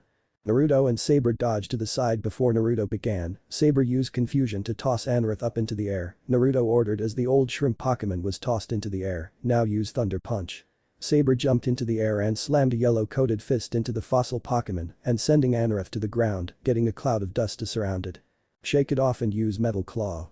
Roxanne ordered as Anorith rushed out the cloud of dust with an Iron Claw, catching Saber off guard and sending him flying. The Ralts skidded along the ground for a short distance. Saber, are you alright? Naruto asked as Saber nodded. Roxanne soon ordered another Metal Claw attack. Anorith's too fast, wait, he's too fast. Saber, use Ice Punch on the ground. The Redeed said as the feeling Pokemon punched the ground, turning the field into a slippery ice stage. Oh no, Anorith. Roxanne said as Anorith began sliding across the field so fast that it wasn't able to stop itself and smacked into the wall. The old shrimp Pokemon shifted from side to side with swirly eyes after getting back up. Naruto took this as an opportunity. Saber used Ice Punch again. Saber slammed a light blue covered blue fist into the top of the fossil Pokemon's head, knocking it out. That was smart, Milis thought from her place in the stand surrounded by children. He froze the field, and because he did, Anorith couldn't control its already incredibly speed, giving him an opening. I've got to admit, Naruto is very good at developing strategies off the top of his head. Anorith returned, you did a good job today, the red-eyed gym leader said, returning her Pokemon before looking up at Naruto. I'm very impressed, Naruto, you actually managed to use Anorith's own speed against it, but don't think it's over yet, assist me. Nosepass. A blue angular hard bipedal Pokemon that closely resembled the Easter Island heads. It also had a bright red triangle-shaped nose. So it's a Nosepass this time, Naruto said with a calculating eye before his Pokédex went off. Nosepass, the compass Pokemon. Nosepass's magnetic nose is always pointed to the north. If two of these Pokemon meet, they cannot turn their faces to each other when they are close because their magnetic noses repel one another. Interesting, Saber used confusion. The blue-eyed retarded trainer said as the Ralts trapped Nosepass in a blue field of energy, but Roxanne didn't look the slightest bit worried. Nosepass used Sandstorm, she ordered as the two battling Pokemon were surrounded by a large storm of sand, breaking Saber's concentration, which proved to be his downfall. Now use Power Gem. The compass Pokemon fired a large group of stones at the feeling Pokemon, sending him flying towards the wall, and would have if Naruto hadn't caught him out the air. Naruto smiled at the fading Saber and gave him a pat on the head. I'm very proud of you, Saber, so take a good long rest. Milis bit the end of her thumb. I guess those metal claws from Anorith took its toll on Saber. Our Ralts, Saber said as he was engulfed in a bright red light and returned to his premier ball. Naruto turned towards Roxanne with a slight feral grin on his face. Let's go, Mimi. Naruto said as his Mudkip hopped out onto the field ready for battle. Mudkip Mud. Alright, Mimi, let's start off with Water Gun. Mimi nodded before firing a stream of water at the compass Pokemon. Nosepass counter with Sandstorm. Roxanne said as the field-changing move held off the water gun and actually began pushing it back. Naruto frowned a bit. Mimi full power water gun, he said as Mimi's water gun increased in pressure and completely overtook the Sandstorm and managed to score a direct hit on Nosepass, sending it back just a bit. Nosepass shook off the attack with some difficulty and glared, if it could, at the Mudfish Pokemon. We're not done yet, Mimi used Mud Slap. Naruto said as Mimi kicked up some mud from part of the field that wasn't frozen and blinded the compass Pokemon with a super effective ground type move. Now start moving around so he can't spot you. Mimi nodded and began running around Nosepass, trying to confuse the compass Pokemon. The rock type gym leader smiled just a bit. Nosepass used Rock Tomb. She ordered as Nosepass's nose glowed a light blue before rocks rose from next to the compass Pokemon and then surrounded Mimi and completely blocked any attempt at escaping while dealing damage to the water type starter Pokemon. Now use Thunder Wave. Nosepass's nose turned light blue again, but this time a small spark of blue electricity flew towards Mimi and paralyzed her. Mimi, are you alright? Naruto asked. How did Nosepass even know where Mimi was? He asked himself. Wait a minute. Do you understand now, Naruto? Roxanne asked with a wider smile across her pretty face. My Nosepass can always tell where your Pokemon are from the vibrations they make and the electromagnetic pulse they have. Mimi shook her head from side to side. Mudkip. This battle is over, Naruto. Nosepass used Power Gem. Nosepass. The compass Pokemon cried out as it launched a cluster of glowing rocks at the still trapped and paralyzed Mudkip. Mimi can't go anywhere, she can't dig, and the paralysis won't let her jump. Wait a minute, the retard thought as his eyes closed and everything slowed down to a halt for a moment. One thought began connecting to another and then another and so on before Naruto's eyes snapped open. Mimi, full power water gun on the ground right beneath you. He said as Mimi became airborne from firing a water gun right below her. Now use water pulse right where Nosepass is standing. Mudkip. Mimi said as she fired off an orb of water right at Nosepass before it turned into a wave of water that was taller than said compass Pokemon. The wave then slammed into Nosepass before it froze with the compass Pokemon still inside. Nosepass is unable to battle. Mudkip wins. Nosepass. Roxanne said as the ice broke and her Pokemon fell on the ground with swirls in its eyes. But how? She asked. Naruto gave a small smile. Mimi couldn't move in any direction due to her being trapped in your rock tomb except up. Then I noticed something. Your Nosepass was standing on the exact same area as where Saber missed his first ice punch and froze that area. And when water is added to ice, the water becomes frozen as well. Roxanne's, Milis's and the referee's mouth dropped before Roxanne stated, that was without a doubt one of the smartest moves I've ever seen a trainer use since I've become a gym leader. I think I'm in love, she thought the last part as she recalled her nose pass with a slight blush across her face. Say hello to my final Pokemon Naruto, you probably remember her from a while back. Assist me Pupitar. She called out as a Pokemon encased inside a thick shell made of grayish-blue rock appeared. She had red eyes that could be seen through 2 holes in the shell and 2 more holes directly above resemble eyebrows. The upper portion of her body was like a mask that had black markings decorated it. Roxanne is that? Naruto trailed off remembering that shy little Larvitar Roxanne had when she was a child. He held his Pokédex to the evolution of Larvitar and it said, Pupitar the hard-shell Pokémon and the evolved form of Larvitar, Pupitar creates a gas inside its body that it compresses and forcefully ejects to propel itself like a jet. The body is very durable, it avoids damage even if it hits solid steel. Pupitar. The hard-shell Pokémon said before she tackled Naruto in the stomach and since Pupitar weighed about 335 pounds it hurt a lot. Naruto coughed, I guess she's changed a lot, he said as he pat Pupitar on top of the head getting a sigh from the attacker. Roxanne scratched the back of her head sheepishly, yeah, as soon as she evolved she became really excited at certain times, but usually she just sleeps and waits for a challenge. I actually haven't used her in a gym battle considering how strong she is. I just think it wouldn't be fair to use her against a trainer Zigzagoon, and when I did use her against a particularly angry trainer he freaked out and I had to give him a badge or else he'd complain to the Pokemon League officials. And since I'm a new gym leader that wouldn't look too good on my record. Well that sucks. The referee was tapping his foot impatiently, are the battlers ready to start? Yes, they answered in unison as Pupitar returned to Roxanne's side of the field. Begin. Mimi use water gun. Pupitar use rock tomb. She said as Pupitar surrounded itself rocks as big as herself and blocked the would-be super effective attack. Now use chip away. The rock-type gym leader ordered before Pupitar glowed white and charged at the mudkip with an incredible speed. The hard-shell Pokemon made contact and sent Mimi straight up into the air. Now use rock tomb, Pupitar called out her own name before bombarding Mimi with rocks while she was still airborne.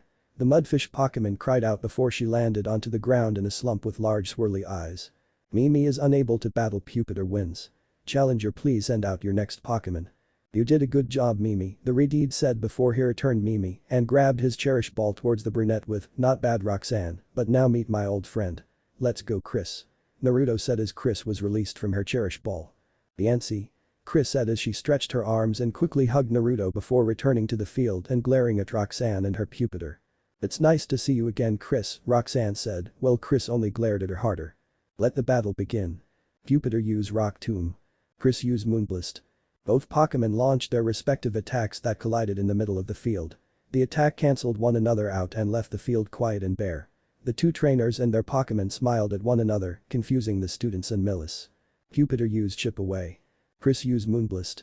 Roxanne's Pupitar glowed white before charging at the mythical Pokemon, only to be stopped by the light pink ball of energy and sent propelling backwards. Great, now use Diamond Storm. The Redeed ordered as a cluster of pink diamonds slammed into the hard-shell Pokemon. Roxanne gritted her teeth, Pupitar shake it off and use Iron Head. The hard-shell Pokemon became cloaked in a white and grey cloak before crashing into Chris with a 4 times effective move. Chris. Naruto said as Chris skidded to a halt right in front of Naruto. Damn, one more move like that and we're finished, looks like it's time for the trump card Naruto thought as Roxanne called out another Iron Head. Chris used Diamond Sword. Naruto ordered as Chris quickly created 5 diamonds and putting them in a strange formation with 4 on the bottom and 1 at the top, the sword Mega Diancie used against Mega Gallade in the animated short. The 2 dual rock-type Pokemon clashed with one another and had their backs to each other. Chris winced and began floating downward as Pupitar smirked behind her mask until the hard-shell Pokemon fell forward to the ground with swirls for her eyes. The winner of the match is Diancie, therefore Naruto is the victor. Chris was picked up from the ground and spun around by her cheering trainer and enjoyed every minute of her trainer's affection. She really did love him.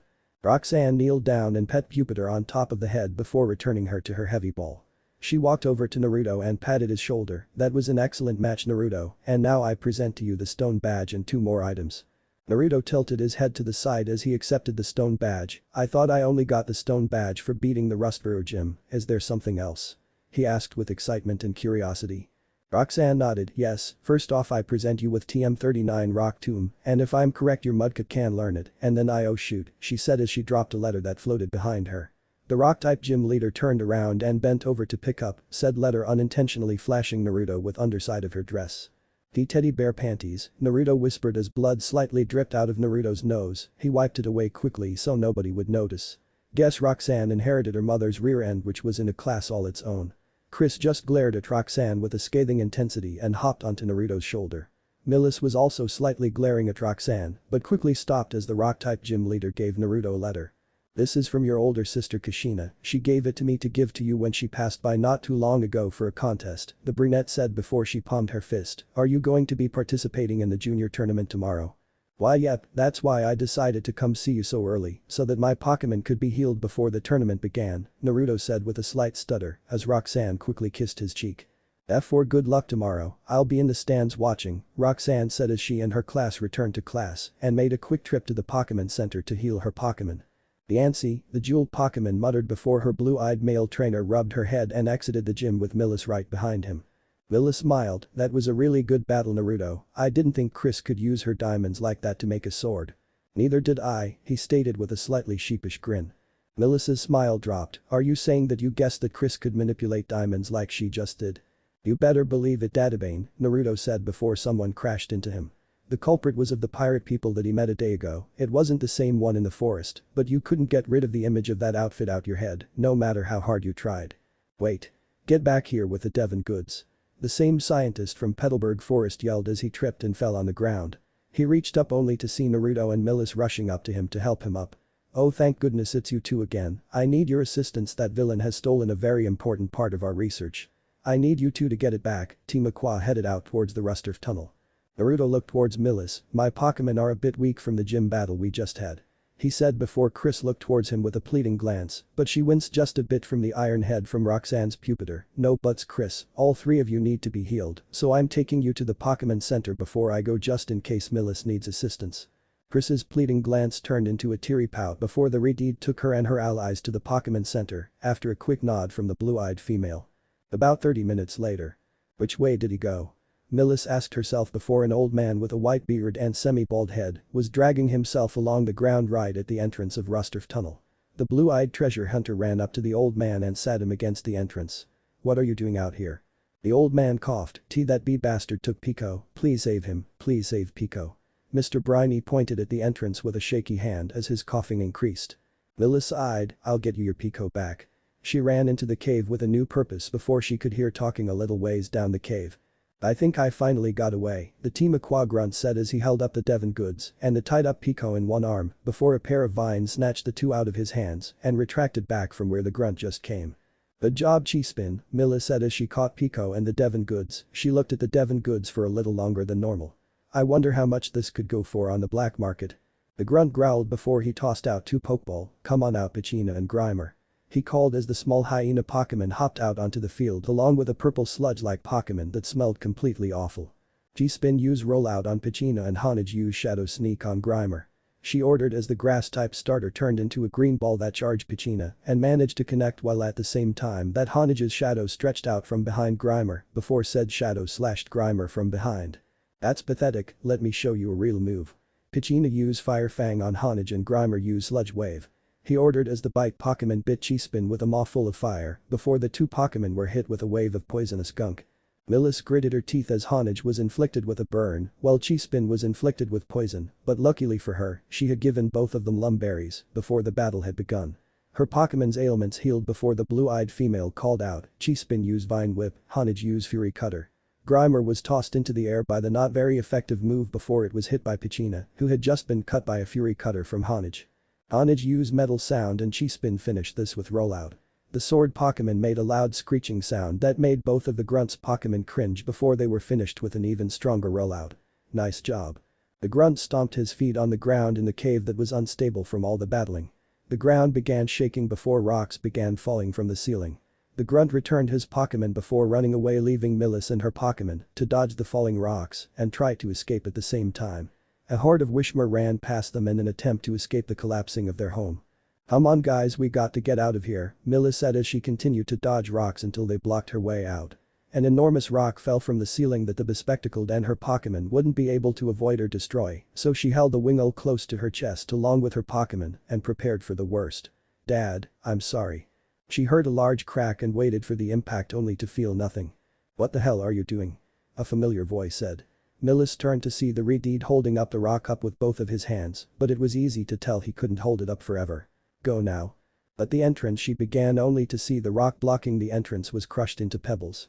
She turned towards Naruto with a glance, "You better make it out alive, I don't want my new friend to die," she said before carrying the Pokemon out the cave. Naruto grunted as he fell to his knee as memories began flooding through his head, "Damn it, I'm not going out like this. I'm not gonna lose to a freaking boulder for Aqua's sake. I'm Naruto Uzumaki and I will not be beaten just yet," he said as one last memory that didn't belong to him appeared. All he could see was that he was in an orange-painted room with many Pokemon toys placed in his crib. Someone leaned over the crib with a small smile on their face, "I'm glad you were born, my little maelstrom." Another voice rang though his head right after the memory did. "So you're the one, huh?" A mischievous voice chuckled, "I guess you can borrow some of my power, then just don't blow up the city with it." Naruto's eyes turned golden and slitted before he got up to both of his feet and took one hand off the boulder and clenched it into a fist. That same fist had a gold bracelet around his wrist that glowed the same gold as his eyes. With a roar he slammed his fist upwards into the boulder, causing it to crack straight through the middle and turn it into pebbles just like the boulder at the front. The bracelet vanished as did the slit in his eyes and they turned back into the normal blue. He shook his head to the side to try and get the fuzzy feeling out of his head, all the while stumbling out the cave to meet with Milis and Mr. Briny. But unknown to him he was being watched once again. It was the same figure with a Wishmer from Petalburg Forest who stepped out from the wreckage of the boulders, "That was kinda hot," she said with a quick lick of her lips. Her Wishmer just sighed in response. At the Pokemon Center an hour later. "Ow ow ow ow, alright I get it. I'm sorry Chris," Naruto said as Chris finally stopped hitting him upside the head while Mimi just slept in his lap and Saber was just laughing at Naruto while remaining out of reach of the Redeed. Said Redeed had just gotten a scolding from Milis and Nurse Joy and had 3 lumps on his head while he also had to sit in the corner. But as thanks for his actions, Milis gave him a quick peck on the cheek opposite of the one Roxanne kissed. The two had just gotten back from their meeting with the president of the Devon Corporation, Mr. Stone. And he had asked them to deliver an item to his son, who was in the cave located on Dewford Island. Luckily for the two, Mr. Briny was a sailor who still had a working boat, so as thanks for saving Pico, they could catch a ride to anywhere there was water. Milis sulked, "I can't believe Rusturf Tunnel got closed down, that means I can't investigate the treasure now."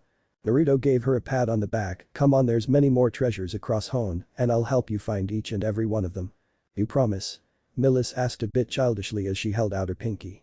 Naruto's pinky intertwined with hers, "I promise, now come on, we have stuff to do before the tournament tomorrow," he said as the two went to prepare for the tournament tomorrow, while Naruto and Milis decided to call their parents. They left out the part about the Rusturf Tunnel collapsing. 3 days later. The stadium was full of life as spectators began cheering for the 16 competitors down on the field. In the stand sat Milis, who was soon joined by a slightly irritated Roxanne and a laughing Mina who had decided to come see how much Naruto had grown.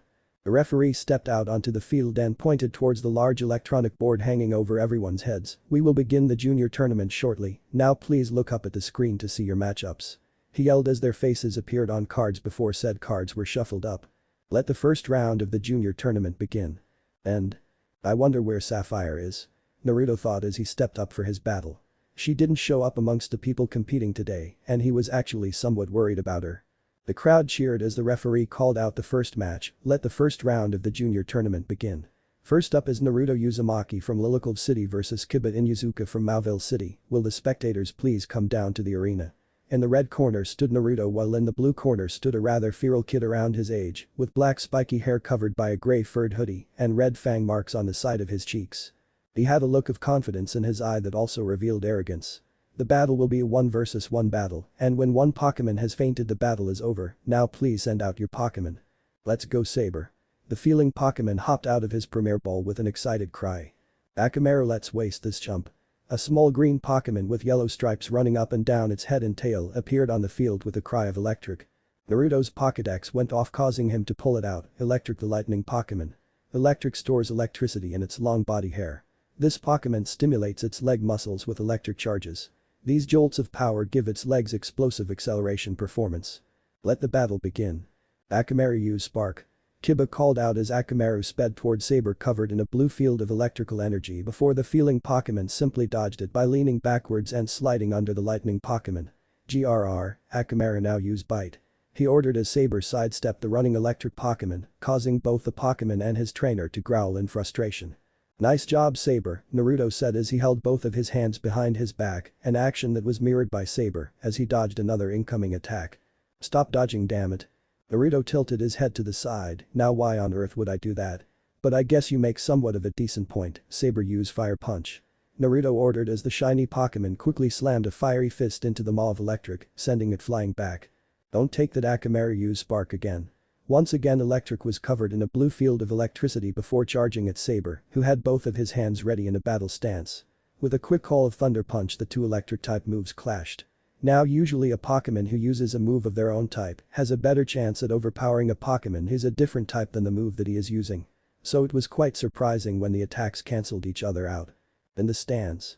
Naruto's really lucky that he found that Ralts, Roxanne said somewhat odd at Saber winning over electric without using a psychic type move yet. Milis nodded her head in agreement until electric got hit by a bite attack, only for him to send him flying with confusion. Roxanne's mother said nothing as she watched Saber sort of read electric's moves and then adjust. Well, it's mostly true that Ralts is a fine Pokemon. I have a feeling Naruto's nature strengthened it even further. Higher up in the stands, a tanned figure giggled as she watched Kiba continue to grow more and more frustrated as only a few of all of his attacks actually made contact. While on the other hand Naruto and Saber looked to be perfectly fine as all of his attacks connected. Man, this guy is good. Wish mer wish, Aster said as she hopped on her mother's shoulder. The girl petted Aster on the head. I know Aster, but it will be a minute before you can get any brothers or sisters. Wismer. Back with the battle. I've had enough of your damn dodging. Akamaru's takedown. The rather feral male ordered as electric was coated in a yellow glow before charging at speeds faster than normal.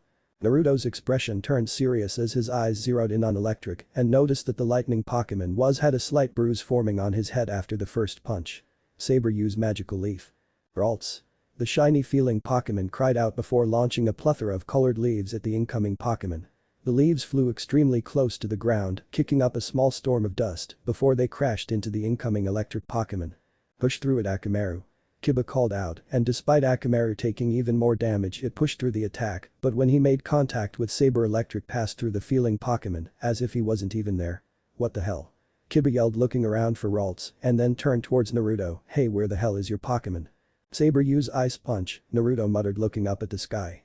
Kiba and the people in the crowd looked up to see Saber falling towards the ground with a fist encased in an icy blue aura before said fist crashed into Electric's skull.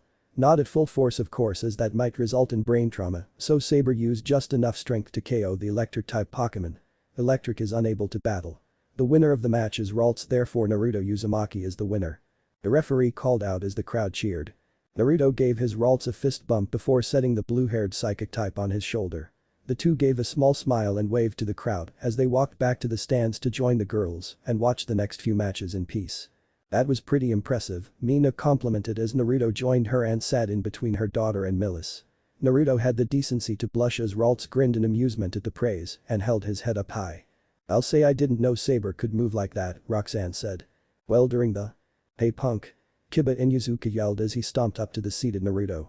Behind him were two more kids around his age, one was a boy in a large white coat that rose up to his mouth, with the only thing being able to be seen is a pair of black shades and spiky black hair. The other was a female in a large vanilla-colored jacket that was zipped down the middle, she had purple hair cut into a Haim style and a pair of lavender-colored eyes.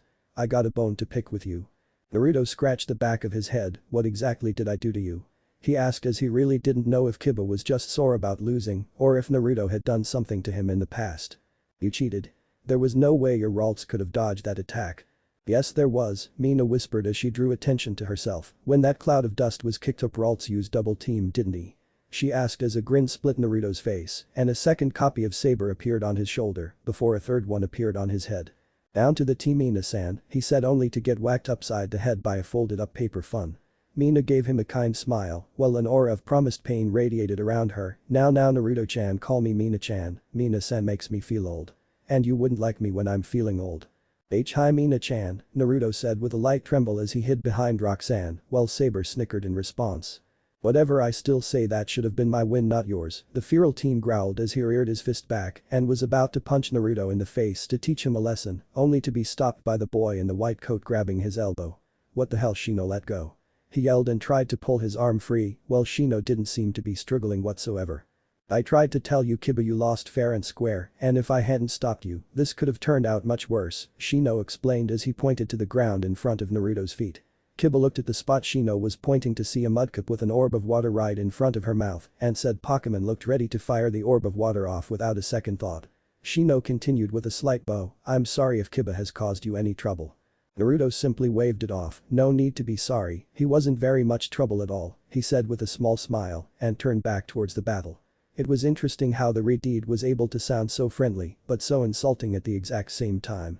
Shino dragged his travel companion away by the hood, while silently being followed by his other traveling companion. If anybody had noticed, Kiba had still been glaring at Naruto, but he also noticed the two females sitting next to him and gained a lustful gleam in his eye. He was a teenager after all. A little while later. Mimi used water pulse. Mudkip fired a large sphere of water at an incoming Zigzagoon, said water attack encased the Zigzagoon in a large bubble, and exploded a moment later, with the normal type still inside.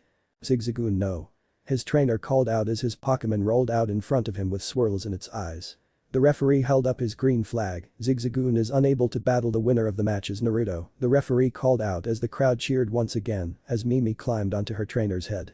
Nice job Mimi, the Redeed said as he scratched Mimi behind the dorsal fin and walked back up to the stands to rejoin the three females. Mimi called out her own name as she hopped into his lap and curled up into a little ball. Naruto laughed at the water-type starter before turning his attention back onto the battlefield. In the green corner from Full Arbor Town is Zinnia, and in the red corner from Slateport City is Jump, the ref said as two trainers stepped onto the field. In the red corner was a somewhat tan boy with braids and wearing a white beanie with a cocky smirk on his face. The kid from Pokémon Advanced Battle with the Electabuzz that battled Morrison in the green corner was a tan girl with red eyes and black hair done into a ponytail with two bangs, framing the side of her face.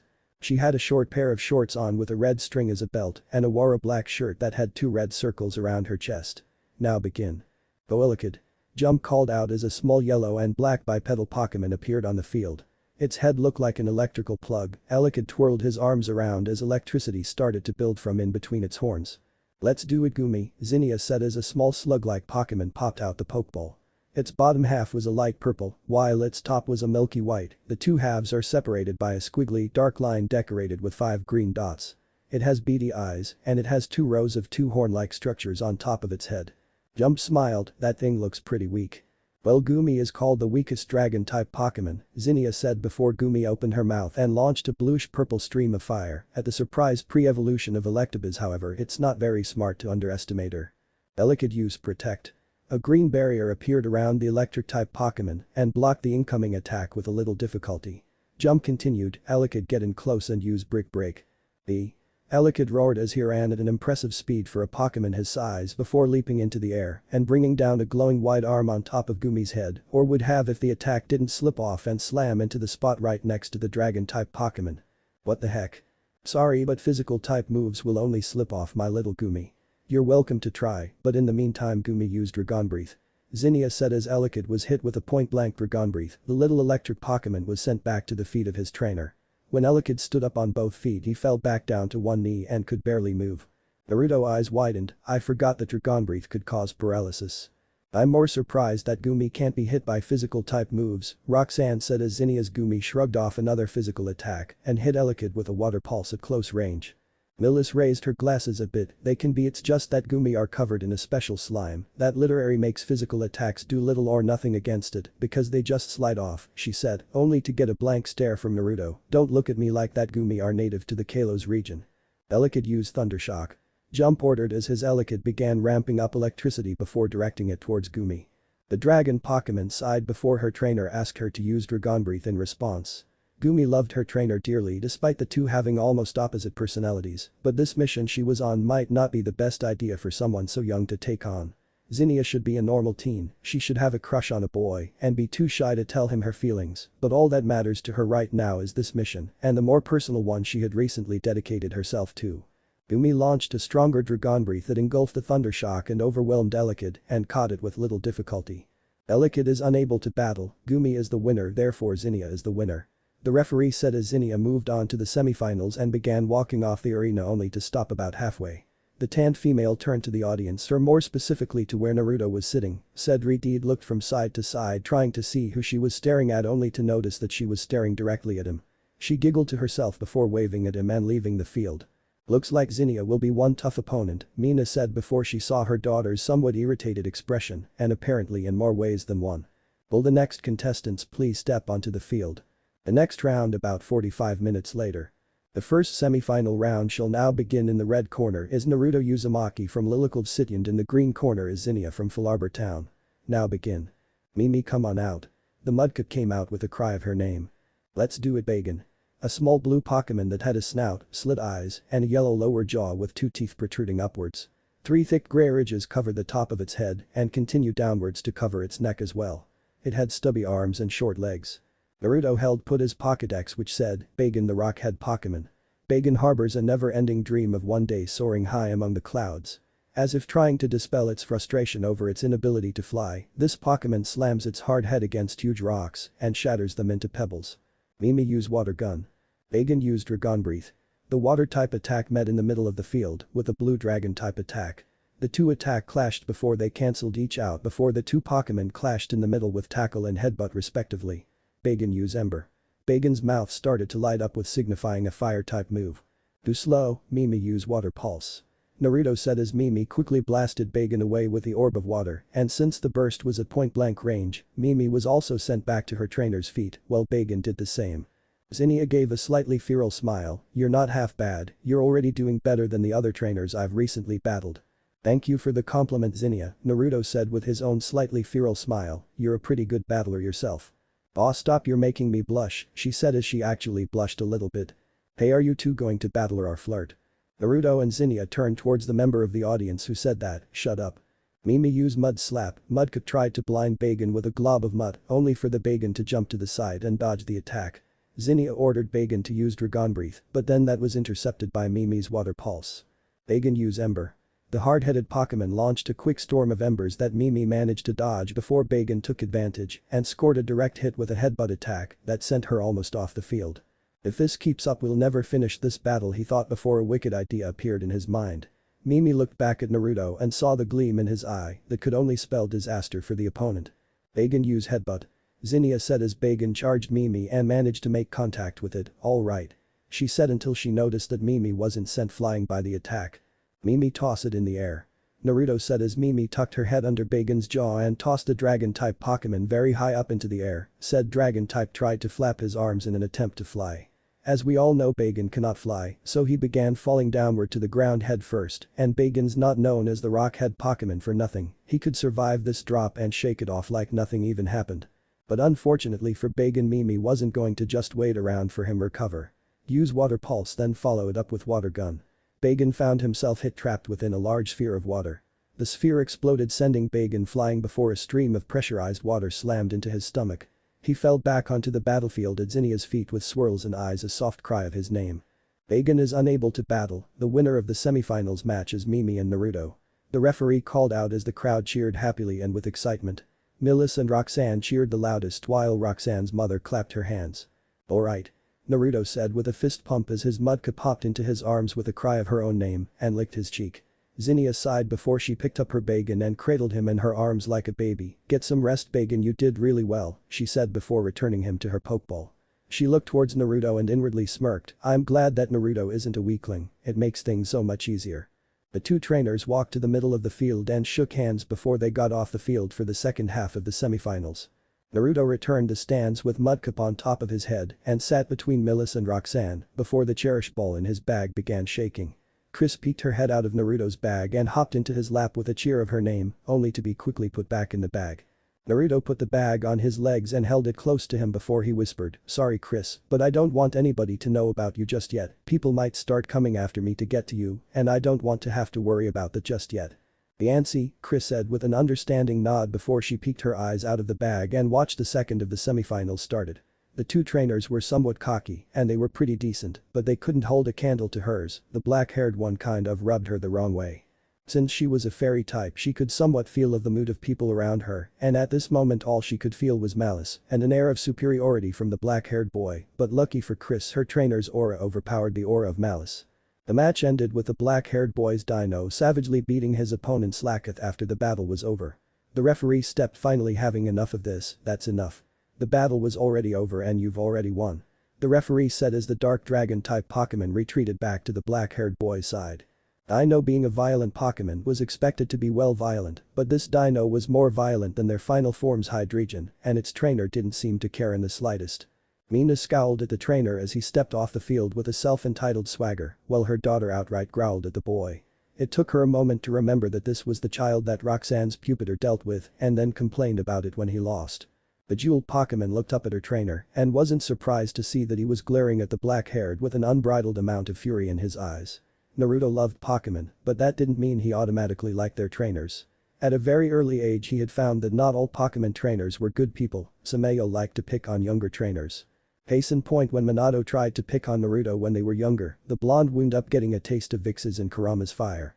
"This guy's going down," Naruto muttered as he returned the sleeping Mimi to her Pokeball. Roxanne grabbed his shoulder and turned him to face her. "Naruto, be careful, he's a pretty decent trainer, but not anything you can't handle. But if you underestimate him you will lose," she warned, waving a finger in front of his face. The final round. In the red corner from Lilycove City is Naruto Uzumaki, and in the green corner from Mauville City is Sasuke Uchiha. Let the final round of the junior tournament begin. The referee said as the two trainers tossed their Pokeballs. "Saber, help me out." The shiny feeling Pokemon appeared on the field with a quick cry of his name. Dino. A small blue four-legged Pokemon with black fur over his eyes that pointed up into a large spike, its entire body was covered in bruises, but this was normal for the irate dragon-type Pokemon. Naruto's Pokédex went off and spoke in a feminine tone, "Dino, the irate Pokemon. They cannot see, so they tackle and bite to learn about their surroundings. Their bodies are covered in wounds because of their tendency to bite and tackle anything that moves."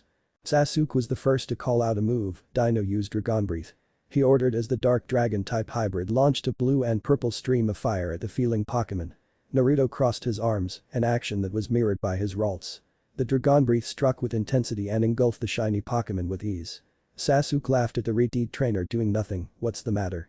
Are you too scared to fight back?" Naruto uncrossed his arms and cracked his knuckles. Saber used teleport and then ice punch. He ordered as Saber teleported out of the way of the Dragon Breath and reappeared right next to Dino and smashed a super effective ice type move in the jaw of the blind dragon type. Saber smirked as Dino growled at him while his trainer did the same. "You do know that Saber is also a fairy type Pokemon, right?" The black-haired boy growled as his Dino shook off a blow to his face. Dino used Dark Pulse. Saber dodged and used Thunder Punch. Dino's mouth filled with dark energy as Saber's fist glowed a bright yellow and began to emit a cracking sound. The dark type fired an assortment of dark purple and black colored rings from nearly point-blank range, but the space in between the two basic stage Pokemon was far enough that Saber was able to get out the way of the Dark Pulse while only getting away with a nick. "Ralts," Saber said as he sent his fist into the jaw of Dino, sending the dragon type to the ground with ease. Sasuke's fist clenched. Dino kicked some sand into that Pokemon's eyes and then launched him into the air with headbutt. He said as Dino quickly blinded Saber. Saber tried to rub the sand out of his eyes before he found himself hit with a headbutt and a moment later he was in the air. "Now use Incinerate." "Teleport," Naruto said as Saber quickly vanished and reappeared on the field before he was engulfed in a torrent of flames. For the next few moments Saber dodged torrent after torrent of flames from the irate Pokemon until its trainer decided to change plans and ordered him to use Dragon Breath again. Naruto's eyes widened. Saber dodged. He ordered, but Saber couldn't hear him over the crowd. He stood his ground and wasn't affected by the dragon-type attack, but he was affected by Dino biting his arm with a mouth full of flames, showing that the dark dragon-type Pokemon knew Fire Fang. Dino used the Dragon Breath as a distraction, while the dragon type ran behind the attack, while at the same time filling his mouth with fire. Saber cried out in pain as Dino bit his arm with a maul full of fire before slamming him on the ground. Dino used Headbutt. The black-haired teen ordered as Dino ran in to deliver another headbutt attack. But this time Naruto and Saber were ready for the attack. Saber used Double Team and then Teleport, with a nod the dual-type Psychic and Fairy-type Pokemon multiplied into 4 copies before all 4 of them teleported out the way of Dino's attack. For the next few minutes Saber and all his copies dodged Dino's attacks. "Disarming voice," Naruto whispered. Saber tilted his head back before he unleashed a pink sound wave of energy that had odd heart shapes right in front of Dino's face. The dark dragon-type Pokemon fainted almost instantly fainted from the 4 times effective move. Ralts is the winner, therefore Naruto is the winner of the match. Your winner of the junior tournament is Naruto Uzumaki from Lilycove City. The referee called out before the crowd let out a deafening roar of cheers.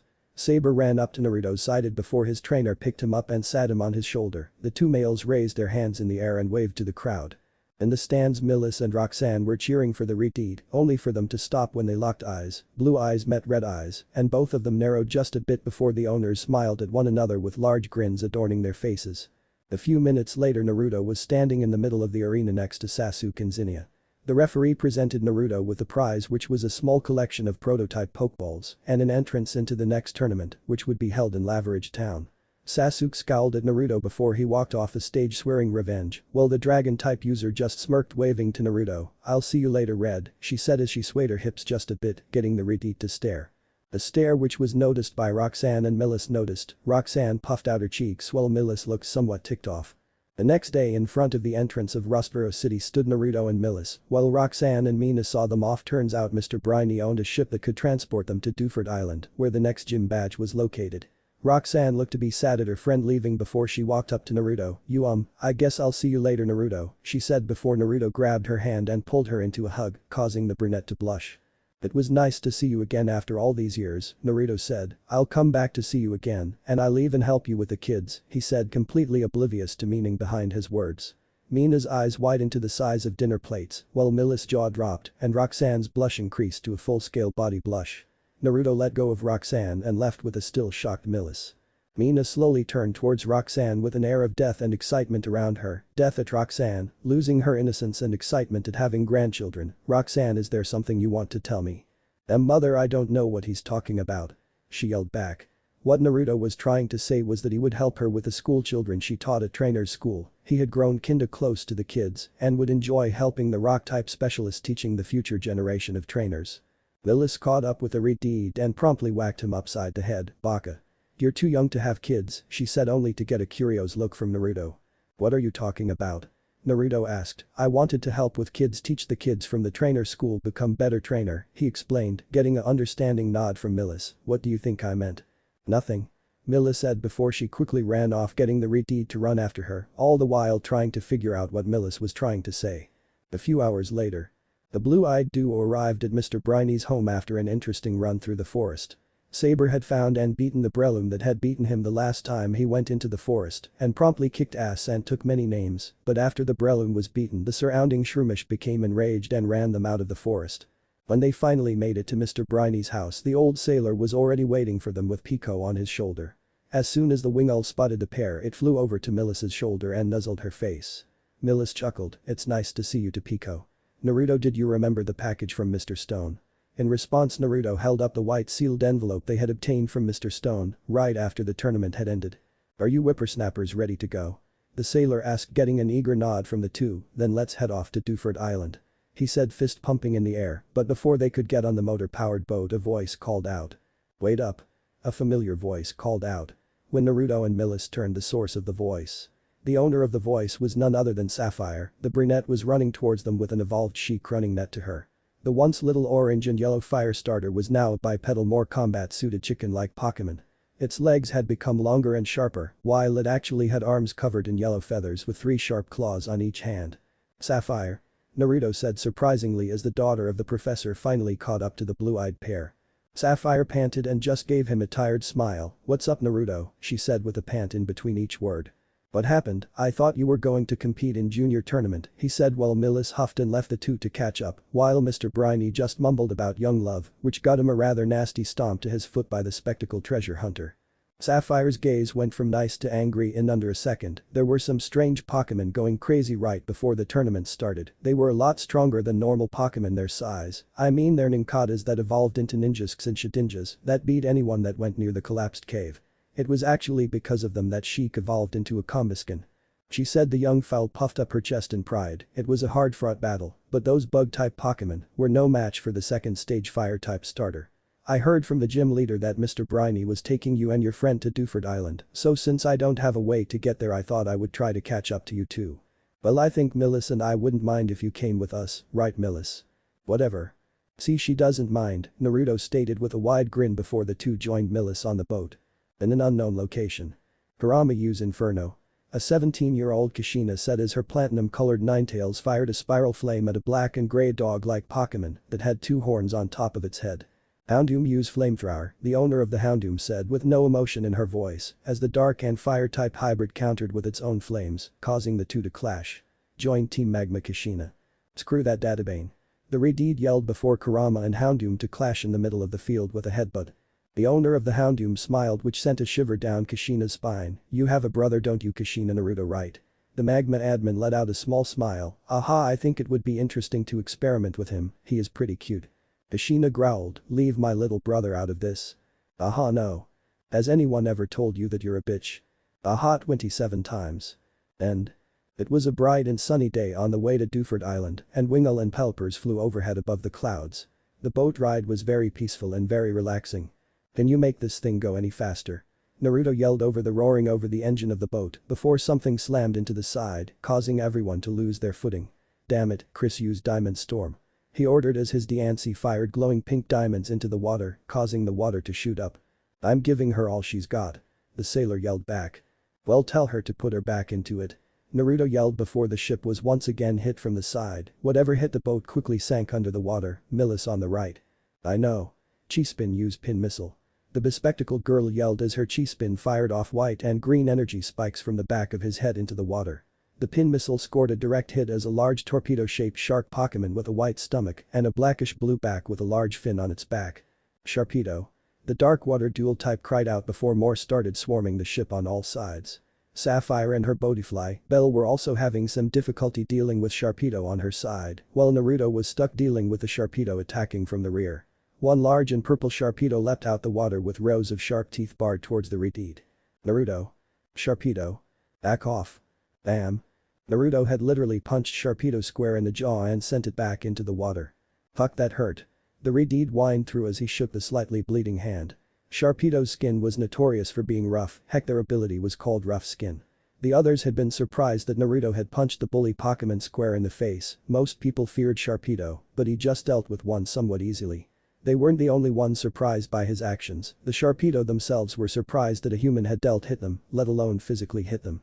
The purple Sharpedo locked eyes with Naruto as the boat continued to get farther and farther away. The shark gave a small growl before returning with the other Sharpedo to their underwater lair.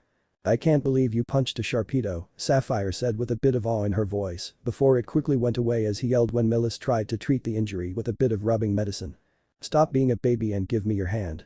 Milis said as she started to chase Naruto around the ship. Never, that crap burns. Naruto replied, getting the others to laugh a bit while Saber was flat out laughing. Mr. Briny looked at Saber for a moment before saying, I wouldn't be laughing, there might be a time when a special female Pokemon takes an interest in you. Ralts replied with a dismissive wave of the hand. Somewhere on a boat near the Hone region. Achoo. Gardevoir, are you alright? Gardevoir, the final evolution of the feeling Pokemon, said with a slight sniffle. Separate boat on its way to Hone. Achoo. Are you alright? The Pokemon gave a nod before her trainer returned to looking at a picture frame. Her trainer gave off a slightly darker laugh as her presence turned slightly crazier. Soon you shall be all mine, and every day you'll give me what I desire. Dewford Island. Ah, land, sweet land, Naruto said as begun kissing the ground in relief. Milis and Sapphire sighed at his antics before they got off the ship. First things first, let's find Brawly, he said as he started running towards the nearby gym, only for Milis to grab his ear. Not so fast, mister. We're delivering the letter to Steven first, she said, and turned away when he gave her a pleading look. Don't give me that look, we'll deliver the letter to Steven, and then you can have your gym battle with Brawly, but not a second before. Sapphire, you can battle Brawly first. Fine with me, Sapphire said with a shrug, see you around, Naruto. The daughter of the professor gave him a small wave and a small that said sucks to be you, before merrily skipping off to go battle the gym leader of Dewford Island, while Naruto was left clawing at the ground with his ankle being pulled by Milis. Granite Cave. Why do I have to come with you, Milis? Naruto asked as the two were walking towards the large cave just northwest of Dewford Island. Milis looked at Naruto for a moment. Are you saying that you would, an innocent and defenseless girl like me, would go wandering in a big old cave like this alone? She asked, getting Naruto to look at her with a deadpan expression across his face. If you're innocent and defenseless, then I'm the Lord of Rayman and the next lover of Acreus and Mew and the next harem master, the Redeed said before the blue-eyed girl kicked him in the shin. The nerve of some people, she said before they entered the cave. It would have taken a long time to find one guy in such a large cave, or it would have been if it wasn't for the large number of fossil maniacs, all standing in one long line. The bespectacled girl walked to the nearest maniac before tapping him on the shoulder.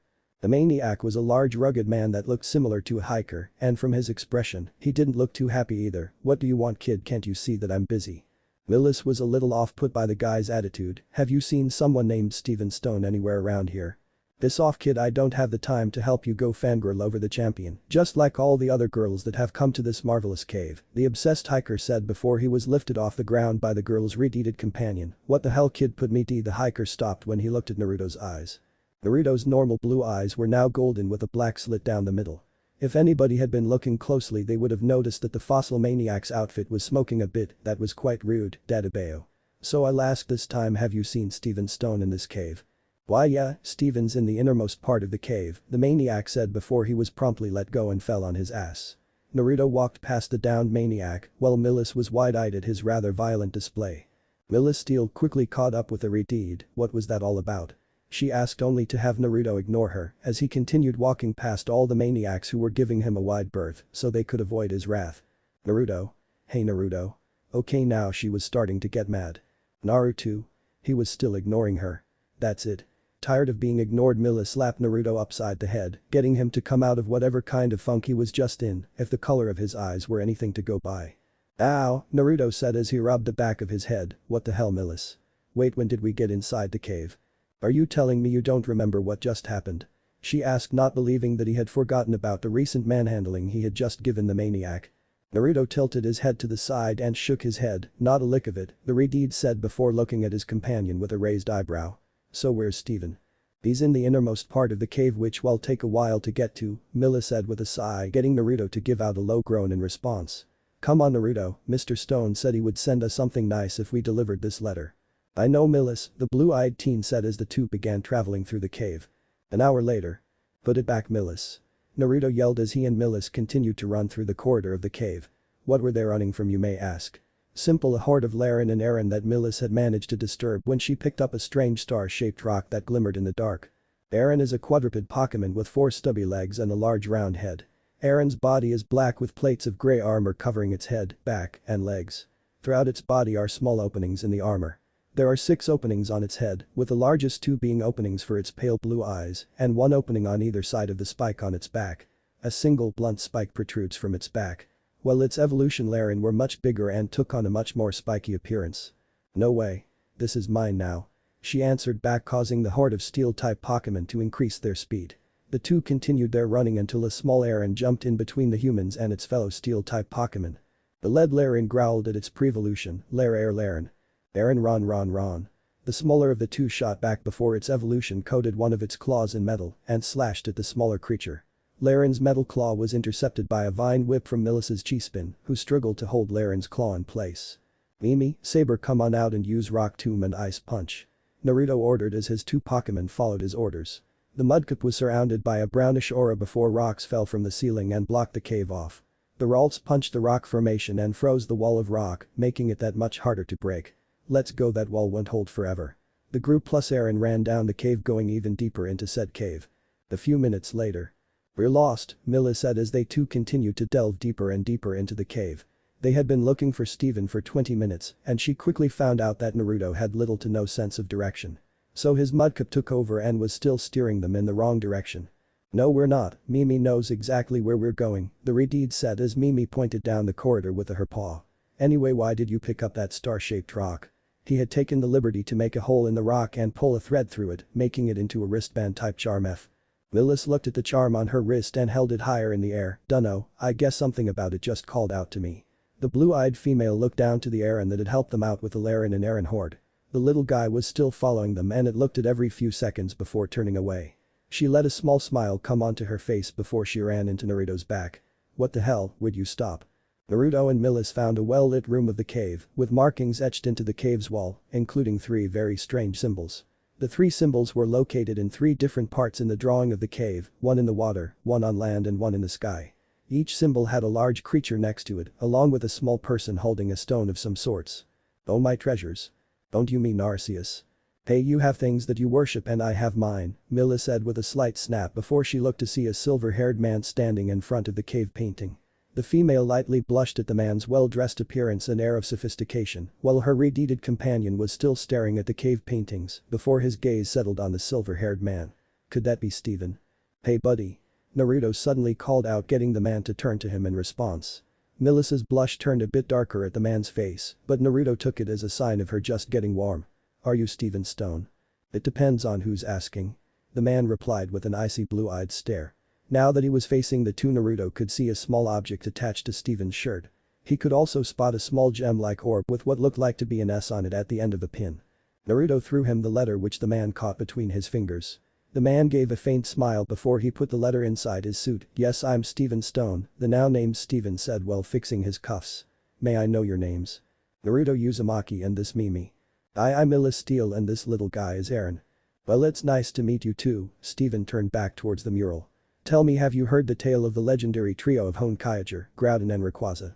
Milis shook her head while Naruto nodded. "Kacchan used to tell me how Kaiju was the ruler of the sea, Groudon was the ruler of the land, and Rayquaza was the ruler of the sky, who kept the other two in check whenever they started fighting."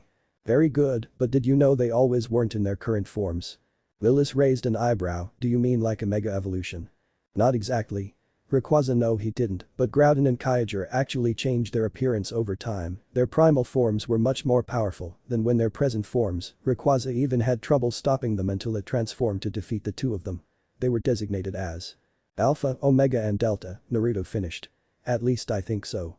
"Correct, Naruto," Steven complimented before his eyes narrowed just a centimeter before his pocket of plus began ringing. "Hello, Steven speaking. Ah, hello there. Yes, I'm making the preparations right now. No, I'm not in a cave. I'm looking for him at this moment. I'll see you then." Steven finished before he hung up the phone before returning to the blue-eyed duo. "Sorry about that. Well, it's been very nice to meet you, but I have other business to attend to." Milis sheepishly scratched the back of her head. "That's alright, Naruto, and I have to go back to the gym to check up on our friend," she said as Steven walked by them.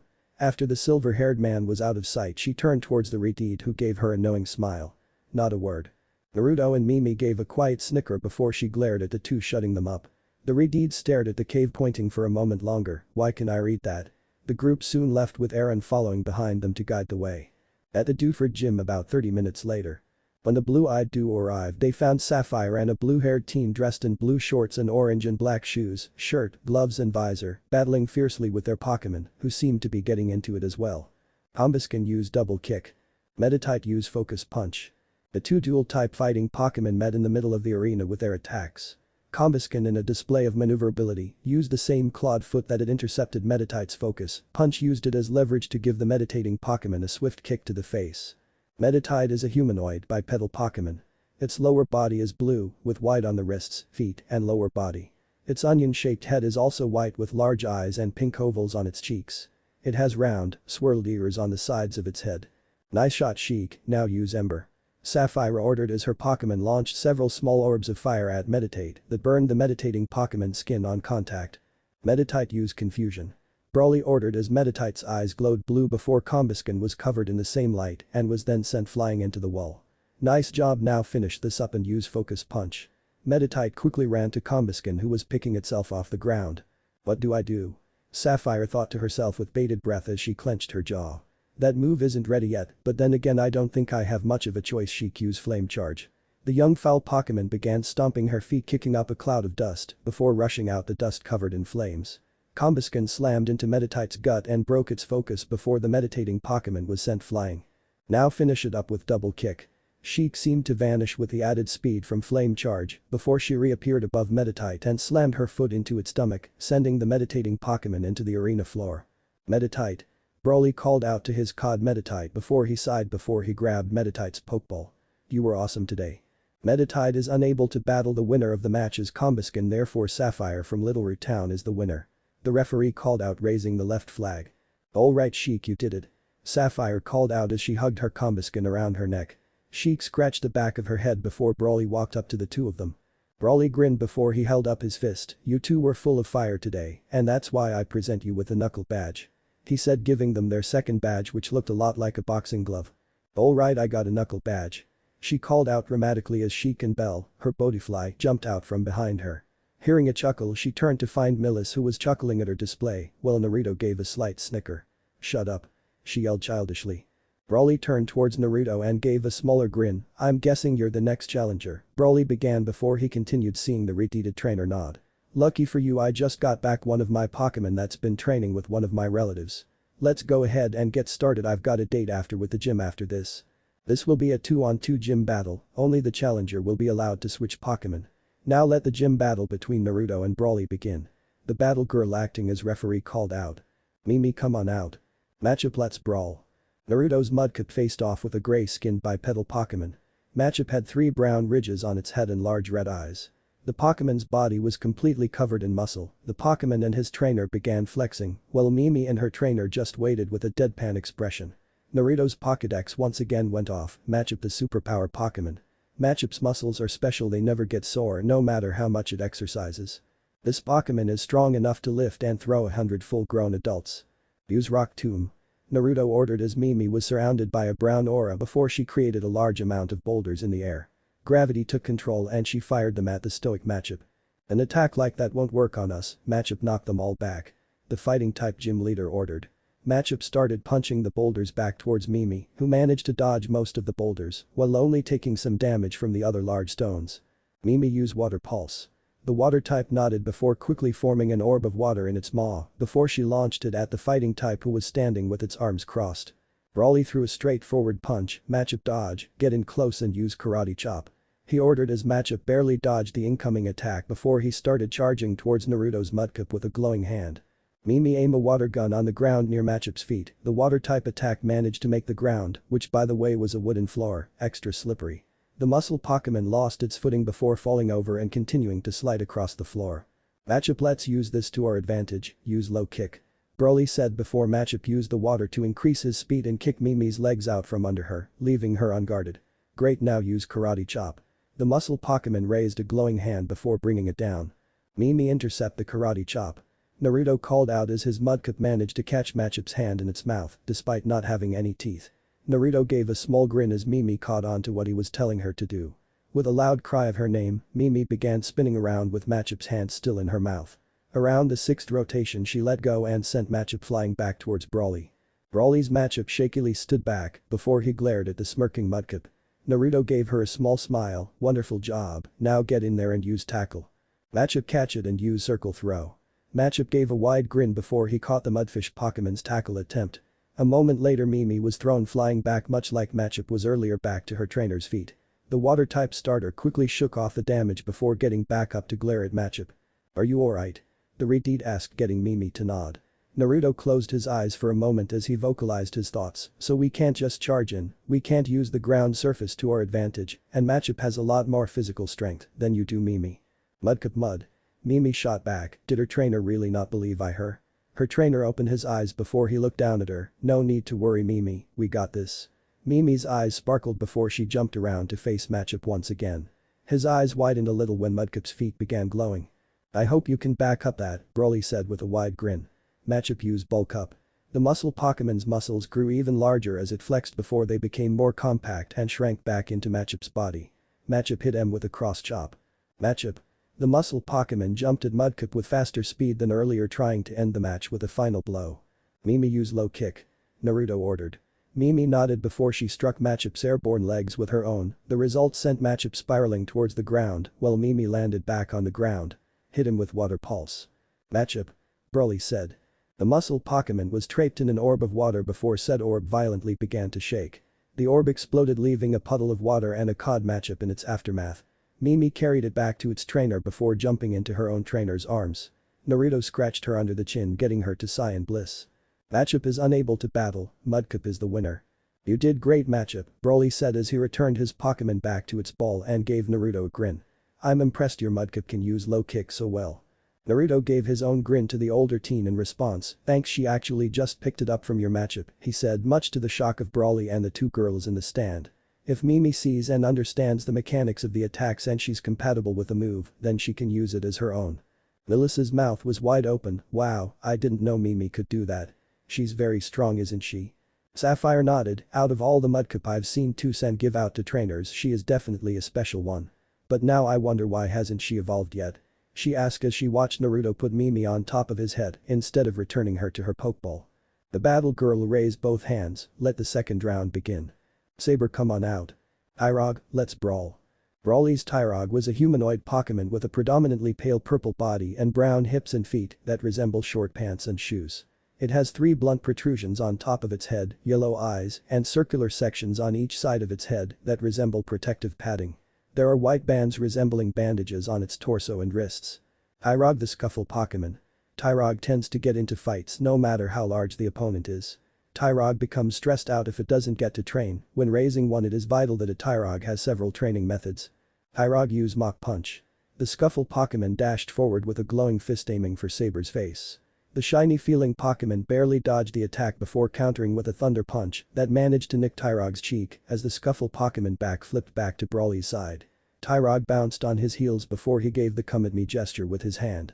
Saber used Teleport and followed it up with Ice Punch. Saber vanished and reappeared within Tyrog's personal space before launching an icy blue fist that connected with Tyrog's cheek, sending it into the air. Tyrog catch him with a high jump kick. Tyrog lashed out with a glowing foot, managed to catch an unprepared Saber in the chin and send him into the air, while Tyrog recovered from his own damage and landed on his feet. Saber landed on the ground near Naruto's feet before picking himself off the ground and stared back at Tyrog with a grin on his face. Saber's orange eyes locked with Naruto's blue eyes. The Redeed gave Saber his own grin. "I gotcha Saber, go ahead and attack with Magical Leaf."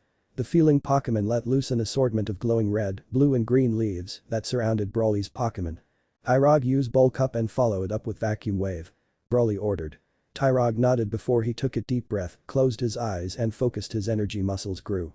He let out the breath as his muscles shrank back to normal before he threw his glowing fist forward. A large shockwave of wind blew away the sharpened leaves. "Where's Ralts?" Saber used Fire Punch, Naruto said as Saber fell from the air with an ignited fist. Tyrog counter with Bullet Punch. Brawly grinned as Tyrog's own fist glowed white before meeting Saber's punch in midair. "Ralts." Tyrog. The result of the clash was a large shockwave that sent both Pokemon back to their side of the field. With a command from their trainers, the two Pokemon met in the middle of the floor with glowing fists. Saber used Thunder Punch and Fire Punch against Tyrog's Bullet Punch and Mach Punch. When one made contact, they were decked across the face, but the two Pokemon were actually having fun in this fight. Milis's eyes were wide. "I've never seen a fight this intense." Sapphire's jaw was on the ground at seeing such an offensive battle. "It's like I can feel their determination. This is a battle of wills." Sapphire's fist clenched as she watched the Pokemon continue to slug it out.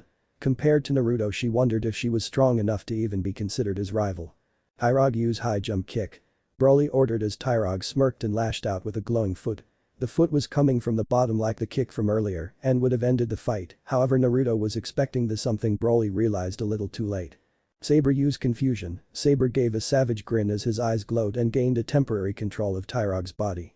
The feeling Pokemon made Tyrog's attack veer off course before exploiting the opening and landing a devastating Ice Punch to Tyrog's chest.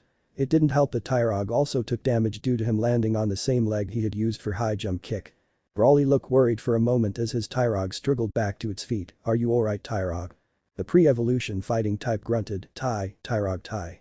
Tyrog hopped back up to its feet with trouble and glared at an equally tired Saber, who had taken more than his fair share of super effective bullet punches. "Saber, you got enough energy for one more attack?" The Redeed asked as Saber just huffed for an answer, as if saying "I can do this all day." His trainer knew he couldn't keep this up, but grinned at his Pokemon's moxie. "Alright, then make this one count, use Fire Punch." Tyrog used Focus Punch. The fighting type gym leader ordered as his Pokemon tightened his focus. The two Pokemon met in the middle of the field with a fist covered in fire versus a glowing whitish blue fist. The two Pokemon pushed against one another as fire began pushing against sheer power. Tyrog's power began overpowering against Saber's flame-covered fist as the feeling Pokemon's focus began slipping. "Saber, don't give up just yet," Naruto said. "Don't you even think about giving up until the very end," the Redeed said as his eyes began changing into slits. The flames from Saber's punch increased dramatically as the Pokemon's own eyes that were under his helmet began glowing as well. Boom. The two Pokemon were engulfed in a small explosion that shielded their forms from their audience. Everyone waited with bated breath for the smoke to clear, and once it did, they were shocked. Both Pokemon were still standing and breathing heavily. Brawly fondly smiled, as did Naruto, before they walked to their individual Pokemon. "Man, looks like you won this round," Brawly said with a sheepish grin as Naruto's Ralts fell back into the Redeed trainer's arms. Said Pokemon looked his trainer in the eye before he held out his fist. The Redeed smiled fondly before he bumped fists with his Pokemon. "Just barely. I'm impressed that your Tyrog is standing based on soul willpower right now," Naruto said as everyone noticed that Tyrog's eyes were blank and unfocused. The referee quickly raised a flag. Tyrog is unable to battle, Ralts is the winner, and the victory goes to Naruto from Lilycove City. Brawly bumped fists with Naruto. "I've got to admit that was one hell of a battle. I don't think Tyrog gonna like it that he's lost. Now he's gonna bug me to up his training schedule. Anyway, it's my honor to present you with the Knuckle Badge." "Thank you," the Redeed accepted the badge before flipping like a coin and catching it. "We got the knuckle badge," he said with a chuckle as Saber weakly fist pumped while Mimi was already fast asleep on his head. "And as thanks for bombing battle, take the TM bulk up with you as well, it increases your attack and defense more than just about any other move could." The two slapped their hands together for one final manly handshake. An hour later. "The NCTSC dying." Chris cried out as she beat Naruto with her arms. The Redeed responded by shielding himself with his arms. Chris was furious that Naruto hadn't used her in the gym battle, nor did he let her out in Dewford Cave. She was even more furious when she saw Sapphire keep glancing at her Naruto. He was hers and only hers. The jeweled Pokemon was squirted in the face with water from a low-powered water gun from Mimi. The water type returned to sleeping near her trainer, despite Chris getting all flustered after the attack. Meanwhile, Saber just laughed before he groaned because of his injuries. The two had received their own piece of cloth from their Redeeded trainer who was actually decent at sewing. The Redeed pulled a surprised Chris into his lap before rubbing her head. "Better." Chris nodded before she snuggled into her trainer's chest as he continued to pet her head. Her trainer gave a light chuckle. "Maybe I spoil you too much." The scorched slab.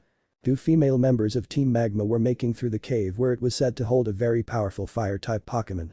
The taller female on the right gave a huff as her partner remained as stoic as humanly possible. They had a source of light that belonged to a white insect with a brown bottom and blue eyes. The bug had fire reddish-brown protrusions sticking out from its side. "Thanks for the light burner," the now revealed Kashina said to her Larvesta as the bug fire-type hybrid nodded in response. She started to get a bit angry as her partner, who was the one who only originally blackmailed her into joining Team Magma, ignored her as she continued to look at her PDA. "You know you're supposed to be helping me out looking for this Pokemon." Her partner, Courtney, continued to ignore her in favor of her PDA as she started swiping her finger on the small device. Soon enough, after 5 minutes of silence, Kashina's last nerve burned up like a razor leaf when hit by a flamethrower. Kashina snapped, "Okay, just what the hell are you looking at?" Courtney just looked at Kashina with her usual expression before tossing the Redeeder PDA and walking ahead. Kashina glared at the purple-haired girl before looking at the small device. Her face soon turned as red as her hair. "What the hell is this?" On Courtney's PDA were pictures of her little brother, and there were a lot of them. Some of them were of her brother shirtless, and there even some from when he was a kid. "Why do you pictures of my brother on this thing?" Kashina demanded as Courtney looked over her own shoulder at the irate Redeed. "Because he's my new target." "I thought you said you wouldn't go after him to make him join Team Magma, that was our deal." "I'm not going after him to make him join Team Magma." "Huh?" Kashina asked with a tilt of her head. Courtney turned back around and gave a uncharacteristic devilish smile. "I'm going after him for an entirely different reason, aha." "You bitch," Kashina mumbled under her breath. "I know you are, but what am I?" "I'm going to kill you, nice and slowly," Kashina threatened, but Courtney just waved it off. "If you do so, please do it after our wedding night." HHHH. Unknown location. "Soon, very soon we shall finally cleanse this world of all its filth," a figure covered in shadows said as they turned in their boss chair. Next to the boss chair was a green bar that was currently lit up at 19%, very soon. The figure looked through their one-way mirror to look at the small battlefield outside their office. Standing on the field was another figure covered in shadows, while a strange Pokemon stood in front of them. Across the field were a truckload of Golbits and Matinas shrieking and snarling at the two. The shadowed figure snapped her fingers before all the Golbits and the Matinas dropped to the ground with swirls in the eyes. "I'm coming for you, brother." Dewford Island. "So dirty," Naruto mumbled as he scrubbed behind Mimi's ears and poured warm water over Chris. Saber had refused to take baths with Mimi, and Chris would kill him in a heartbeat, so he just bathed ahead of time instead. "Our first contest is coming up in a few days. Once we reach Slateport City, we'll give a couple of days of relaxation before it starts." Mud," Mimi said as she further sank into the water when her trainer continued to massage her scalp. Chris gave a pout before it melted away as Naruto massaging her own scalp. Saber was leaning on the outside of the door listening in on the conversation and gave a small sigh before teleporting away. It was almost time. In the Pokemon Center, Milis tossed a Pokeball into the air before it revealed the newest member of her team. The same Aaron from earlier shook his body like a wet dog before he greeted his new trainer. He had joined her team after she came back to the cave after the gym battle. Turns out all the Laren and Aaron from earlier had kicked him out the cave for helping these humans out the cave. "Welcome to the team, Aaron," she said before her phone began ringing. "Damn it, Dad." Meanwhile, Sapphire was back in the cave with both Sheik and Belle training her heart out. She clenched her fist as more Zubat popped out the cave. "We're not strong enough yet. That battle Naruto had with Broly was amazing, I want to get stronger." The brown-haired girl's mind flashed to another girl with a Trico on her shoulder, looking at her condescendingly. Her Pokemon surrounded her and watched their trainer's newfound goal. "I want to get stronger. I want to be the best." But I won't cut corners, we will train our hearts out, got that. Ombuskin. Odifly. Back in the bath, Naruto gained a face-splitting grin, much to curiosity of his Pokemon. This journey will definitely be more interesting. Story end. What if Naruto Dragon Pokemon Trainer and Pokemon end here, and thanks for watching my video till the end.